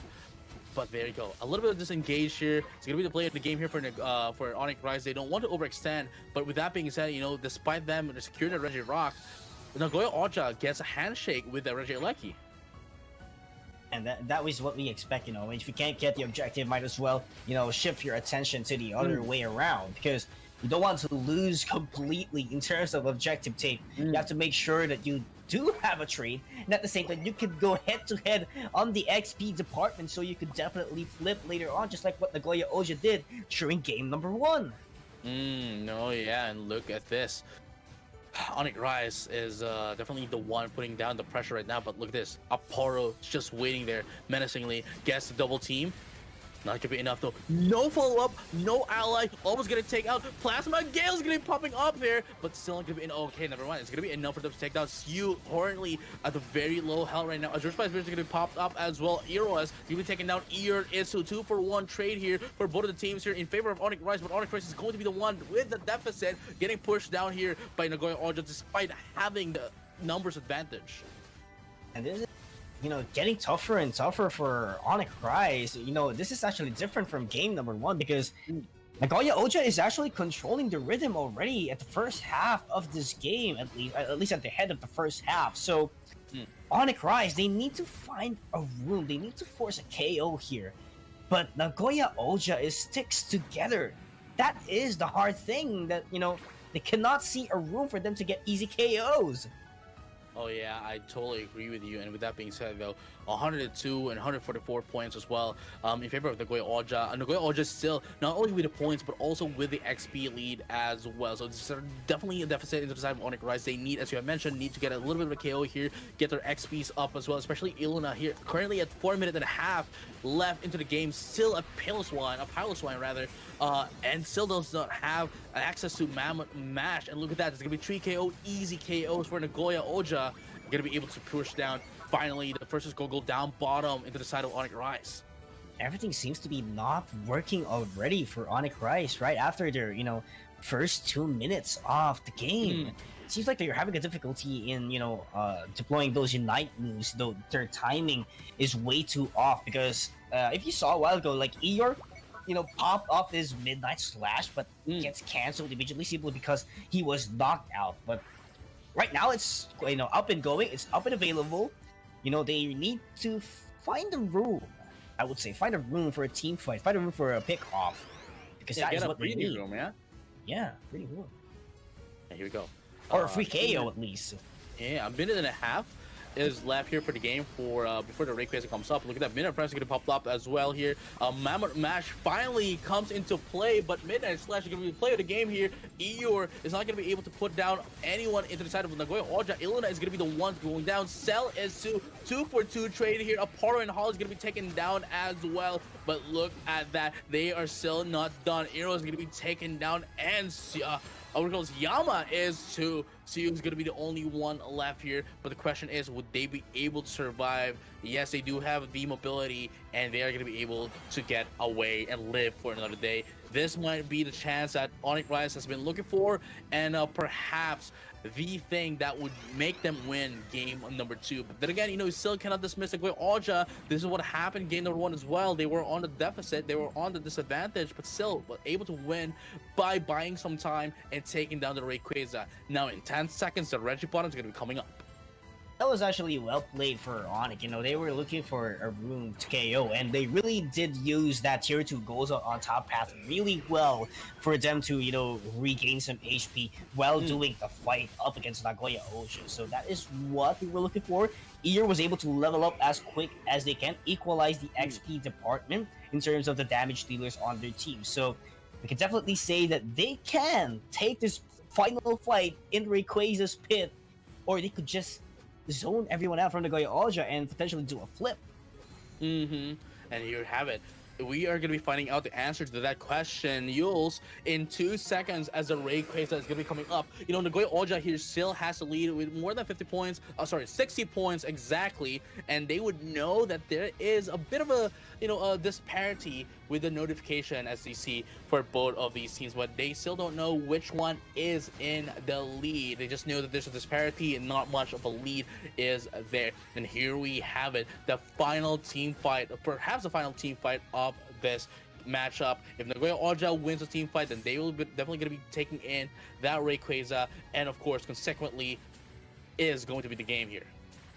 For sure, they know they're on the lead simply because they do have that tier 1 goal zone still up and going for the side of Nagoya Oja. But the thing is, they don't want to be hasty as much as possible, and the Ice Fang lands immediately. What a perfect execution from Iluna, and that's gonna be the first KO of the team fight. Another Iluna Ice goes down. Iluna gets taken down. Midnight Slash to deal some damage, but where is the follow-up from Nagoya Oja and Onic Rise? Everyone gets taken down. Iroas is gonna be taken down quite quick. Still but never up. mind. There is still. Foul play. Oh no, there is still the the health bank. The health bank is still there. Aporo is now alive, coming back here. Oh, but never mind though. It is going to be inside of Onic Rise to Rayquaza. I wasn't able to see it properly, unfortunately, that the Rayquaza was already taken in by Rise. But then again, you know what I mean? It is still. We're gonna be going to game number 3 with Onic Rise rising up into the game. And as I mentioned, this is the best possible outcome for them to have, needing to win one more to, secure that game. Really, secure that 6-point tie against that of Paper Rex. We have to wait and see, what's going to be the verdict or the decision in that 2-way tie. If it will be possible, since there is going to be game number 3, and Nagoya Oja is performing really well, but Onic Rise, they are as well, and it seems like game 1 and game 2, it's the exact same situation and scenario, but the output is on opposite side. That is how I see it. And we are now, they are all happy. Zoe is happy. Everyone is happy into the side of, Onic Rise. And, I mean, deservedly so as well. I mean, they were able to get in a game against that of Nagoya Oja, and they just need one more match against them. And let's be honest, that wasn't an easy task to do as well, because Nagoya Oja was almost able to shut them down at the mid game. And now they're going to be proceeding towards that game number 3, which is, by the way, going to be the final and last match of today's broadcast. Yeah, and of course, for tomorrow, we'll be starting things off with the last group, which is going to be, Talon versus ZETA Division. And right after that, we will be proceeding into the playoffs accordingly. So we do have received a memo that we will be starting tomorrow at the same time as if we started today. So for the Philippines, it's going to be 8 o'clock a.m. But for Japan, I do believe that is 9 o'clock a.m. Yeah, so I believe it's still gonna be streamed though, like the ZETA Division and Talon for tomorrow. Yeah, it will be. So, we're gonna be starting off tomorrow's broadcast at the same time as we started today. So that's like 8 as you mentioned, 8 a.m. GMT plus 8 or Singaporean time. But in Japan, it's going to be 9 a.m. So we're gonna wake up early again tomorrow. Everyone needs to wake up early to in action. You know what I mean? Like, who doesn't want Pokemon Unite in action? You know what I mean? Like, it's in our blood to play Pokemon Unite. Oh yeah, if we're talking about it, right? If you're in Japan, make sure that you have booked your hotels, near the Sumitomo Building. For you to get an easy access, maybe it could be a walking distance from your hotel. If you wake up, just take a quick shower, go get your, very quick breakfast, and at the nearest convenience store, and just hop into the venue, of course. Yeah, it's I don't know, man. Like I hope that the players would be able to get a rest as well. I mean, they have been here in the venue. I mean, since I'd say since 7 a.m. because the tournament started very early, so they have to prepare very early as well. So just like them, of course, all the staff as well that made this tournament possible, the tournament league ops, the logistics, media services, and everyone who's making this possible woke up as well very early. Probably some of them are not even going to be sleeping for today because they need to prepare for tomorrow. So huge props to everyone. I know what happens in the backhand. I am working the backhands too, so huge props to everyone, and obviously to all the talents as well who has been awake since 7 a.m. for other regions, really, like Thailand, because they're at like GMT plus 7, so we are quite one of the lucky ones to start at 8, and obviously for Japan that's 9. So really, it's really amazing to see how everyone is making sure that this runs smoothly. Though we have been here for more than 12 hours now for the broadcast, but still we need to push through and continuing on to that of the tournament until tomorrow for the playoffs. But with that being said, though, Nagoya Oja and Onic Rise game number 3 for the final series of the night. Just realized that broadcast is almost 14 hours. Yeah, because we had to restart. Yeah, we had to restart the stream because for those who doesn't know, right? For streaming, right? There's like a 12-hour limit, and the broadcast will break if you exceed that 12 hours. So we had to restart the stream. Some actually only last like seven hours. If you exceed 7 hours, it's gonna get broken. So we have to restart it for everyone to be able to watch it once again. So with that being said, though, Nagoya Oja is coming in finally, not banned here. That is gonna be the Psyduck. Gonna be in play. Obviously, if you don't ban it, it's gonna be in play. That's gonna be the Inteleon, the the Absol, the Comfy, and of course the the Aegislash as well. But into the side of Onic Rise is gonna be the Mewtwo. Why we have the Leafeon, the Buzzwole. Once again, coming back up into the game, the Revenant, and of course the Clip Fable. This Buzzwole has to be the SmackDown. I feel like it will be the SmackDown simply because it's the current meta that we have been seeing in Southeast Asia at least, and knowing the fact that it could just provide a lot of single target crowd control, especially that Nagoya Oja has an Absol or an Inteleon. It's a great amount of setup that, this is probably one of the best way to stop that attacker or speedster, whoever is, much up in front, which is for sure that's going to be the Absol. And if Cell caught this Absol off guard, that would be a huge thing for their team. No, yeah. Man, it's, again, we're all here the last game of the day, and we can't wait what's gonna be the result here, because then we still need to do a bit of a some quick math here to find out who's gonna be proceeding to the playoffs. So here we go. final game of the day. Final, this is like the real final game, and man, I'm just excited what's about to unfold in this story. Nagoya Oja, already sitting at the playoff stage, and Onic Rise is still trying to catch up, get their spot, prove that they are one of the very best, prove that they are the third placer in the last World Championships. Here we go. I think I can, like both of us can breathe right now. We can now have a little bit of rest as well.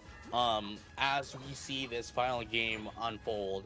So here we have it. First points here, a little bit of points here coming in from that of Onic Rise, just to get their stacks up as well. That is a Buzzwell definitely having that muscle attack weight. There you go. No muscle bat, but attack weight.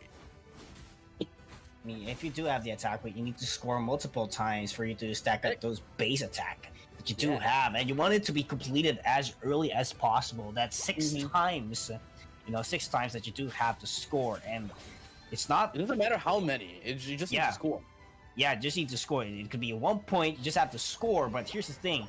Like, your opposing team would not let that go easily, especially that Nagoya Oja is applying a lot of pressure towards top path, where Incel is actually in. And here we have it, 36-36 is gonna be the points here. But this is the first time that Onic Rise is on the right side, on the orange side. So I'm still having a little bit of a hard time to. I thought it was still Nagoya Oja still on the right side, but no, they switch it up. Holly is gonna be going back into the comfy as well, and I really think that ZETA is going to be a menace here into the side of Onic Rise, just because of the fact that there is the Clefable, the Leafeon, the Buzzwole, and of course the Revenant that will definitely get affected by the disable coming in from that of the ZETA. But let's find out together what's going to happen here. Oh, gets the surf. Yeah, I mean, it's like a more of a standard.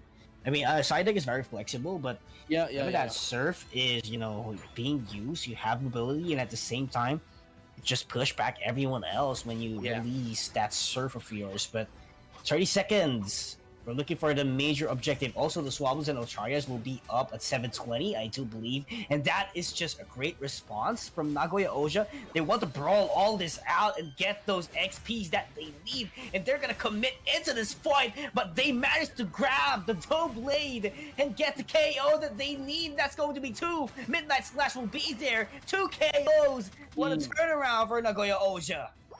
There we have it. It is Nagoya Oja getting in a little bit of the damage output here against that of Onic Rise. But then again, Onic Rise is currently on the position advantage instead of Reggie Ilecki. So let's find out if they're going to be able to take this one up against Nagoya Oja. But I believe this is going to be more of a handshake here. As we see, there is also Nagoya Oja down bottom. But Onic Rise is now going to be able to secure that Reggie Ilecki up top. Handshake is. Handshake. So that is XP plus defense for Nagoya Oja, and Onic Rise will force things down. Actually, that was an easy access. So I feel like Nagoya Oja is letting Onic Rise destroy their first year gold zone simply because they do want those DDs to be on their side lanes in order for them to have an easier access getting those XPs. No, yeah, I mean, that is totally a valid instruction as well, and a valid strategy as well. But then again, it's not like they are just letting the Reggie Ilecki for themselves, but also they are taking in some objectives for themselves down bottom. So it's not like they are allowing Onic Rise to take down everything. But as we say that, it seems that they're going to be able to take down 2 in the process. Everyone gets an XP, everyone gets the assist as well. It's like with the Nagoya Oja. That's why you need to be together with everyone to be able to fully maximize everything. Just like that, we have a Poro going to be able to take down Luna as well. Everyone gets another assist, another set and wave of XP for everyone.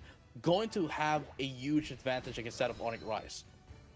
Just a powerful damage department from Nagoya Oja. I was not expecting Aporo to burst down, those Pokemon flying down into the bottom path a while ago. But those power spikes that you get from your special ability, which is luck, is really working on Aporo's favor, and we want to see more of that.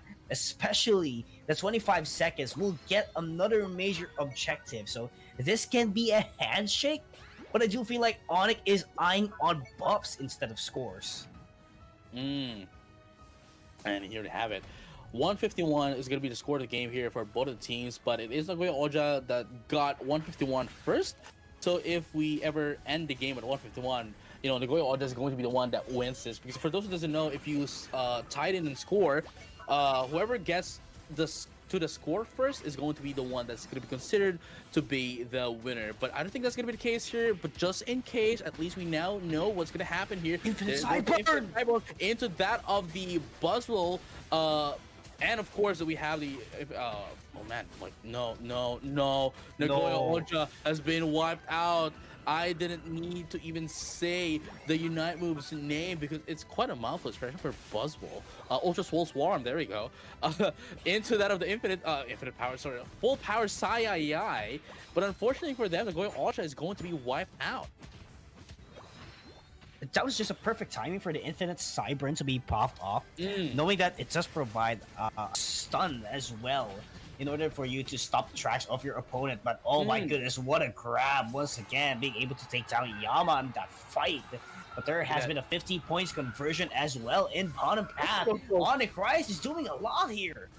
And at the same time, you know, Ear is just backcapping down bottom.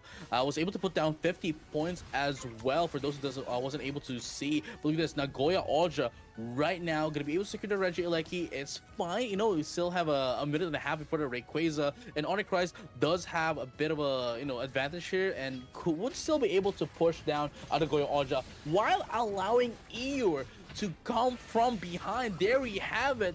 Here we go. Emerald 2-7 is going to be popped up. Going to be able to take down Siu. And here is the answer. It's going to be 4 down. It's going to go Oja. And Onic Rise is going to be up left. But unfortunately not going to be able to survive another day. And that is it. Another team wipe in favor of Onic Rise. Again, they need to win this because Nagoya Oja now is going to be able to secure the playoff spot. But at least Onic Rise would still have some chance of winning and on the tiebreaker against that of Paper Rex if they do win this one up. But as we speak, only 30 seconds is up left before the Rayquaza comes out.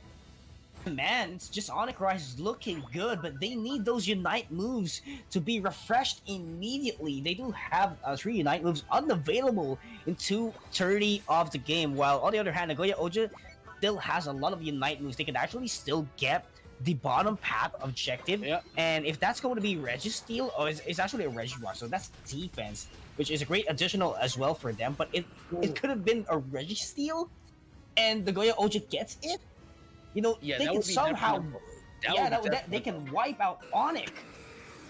But unfortunately for them, it's just the defenses, and we all know for a fact that Onic Rise is still, you know, does have the power and the crowd control as well to go up against Nagoya Oja despite having that defensive buff. So let's find out who's going to be able to do it, who's going to be able to have the, the initiation of the team fight, and whoever's going to be able to take down the bait. Here we have the final team fight of the day. Just taking it patiently. Iluna trying to find a loophole, trying to find someone and deploy the wood hammer, but the Nagoya Oja is trying to go in for the flip. They still have it. The Phantom 4 was too late, and that was just double KO for Nagoya Oja. Everything seems to be slowed down. Onic Rise was a little bit too late. They didn't expect the flip that's gonna happen. I think what they thought was, okay, you know what? They're just baiting us. We still have a little bit of time here to position ourselves to go up against Nagoya Oja, but unfortunately, Nagoya Oja played him like a fiddle. You know what I mean? Like, it's... They made them think that they are just baiting them, but no, they are actually already taking it out, and they essentially, you know,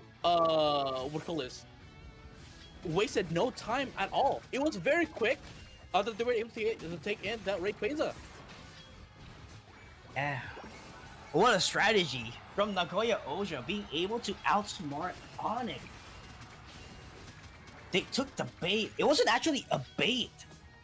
It wasn't. Yeah, I mean, they made it look like a bait because, you know, they were just poking, or at least some of the Pokemon, some of the players from Nagoya Oja was just poking Onic Rise. Oh, I love this. While the rest are actually taking out the Rayquaza, but look at them. The flex from Nagoya Oja. Oh my goodness. This is a statement. They have 2-1 against Onic Rise, and Onic Rise unfortunately is going to have to say goodbye to the tournament. But I guess we still have to actually see if what do you call this? Paper Rex won against Liten Dream Factory, because if they do win against Liten Dream Factory, then that is going to be a goodbye to Onic Rise. Oh yeah, and actually, they did 2-0 up against Liten Dream Factory. They did. Their match was already over like during game number 2 of Nagoya Oja up against Onic Rise. So no, that is a goodbye to Onic Rise, unfortunately, for this tournament. This is where they are going to be ending their run. Yeah, so we can therefore conclude that, already 7 teams already qualified into the playoffs, because for Group D, Luminosity Gaming has already qualified simply because they do have 6 points, and they're going up against Buriram. If they lost up against Buriram, they still get 6 points. ZETA versus Talon, someone can get 5 points, not enough to catch up on those 6. But one of them wins, they get 7. So it's a matter of seeding. So Luminosity overall gets a spot already in the playoffs. So it's just ZETA or Talon who would get the last spot for the playoffs. Yeah, we still have to find out. I mean, like, even though Alter Ego, I think they are currently on, what do you call this? They're still on tie as well, so we still have to find out which one is going to be, proceeding over to the next match, proceeding over to the playoffs. But at the same time, we are not going to have Talon versus ZETA today, but instead we're going to have it tomorrow. So, there's still a lot of more matches to look forward for tomorrow, just like Group D, ZETA and Talon. But at the same time, immediately after that, we're going to be starting off the top 8 for the playoffs. Yeah, I'm just quite excited and I'm quite happy on the results that we get to see, at least for day number 1. And we still have more Pokemon battles we get to witness tomorrow. Again, we're going to be starting at 8 a.m. That is on Singaporean time. And of course, we do have 9 a.m. on Japan. So make sure, to set your alarms out there. Make sure to wake up as early as you can. And, just be prepared into the upcoming matches the PUACL still has. Yeah, I mean, it's been quite a long day. We are here for almost 14 hours now. At least the broadcast started at least almost 14 hours now. But we all know for a fact that everyone here has been awake more than 14 hours now, been waiting, and we saw the venue. It's still full. The venue is still full. So, have some rest, for today, because there's definitely going to be more Pokemon Unite action tomorrow for the playoffs. Yeah, and let's do a little bit of a recap on what actually happened during day number 1. So, first matchup was Insomnia up against Fennel Esports on the main stage, wherein Fennel Esports actually did win up against Insomnia 2-1. And then for the sub-stage, it was Revenant XSpark winning up against Utopia 2-0. And for the second game, it was Fennel up against Alter Ego. Alter Ego did win 2-0. And for our sub-stage, we did have Igzist versus Godlike Esports. Igzist taking a victory. Nagoya Oja follows as well versus Paper Rex 2-0. Liten Dream Factory versus Onic Rise 0-2. And, many more. ZETA Division, Buriram 2-0. Insomnia and Revenant XSpark 2-1.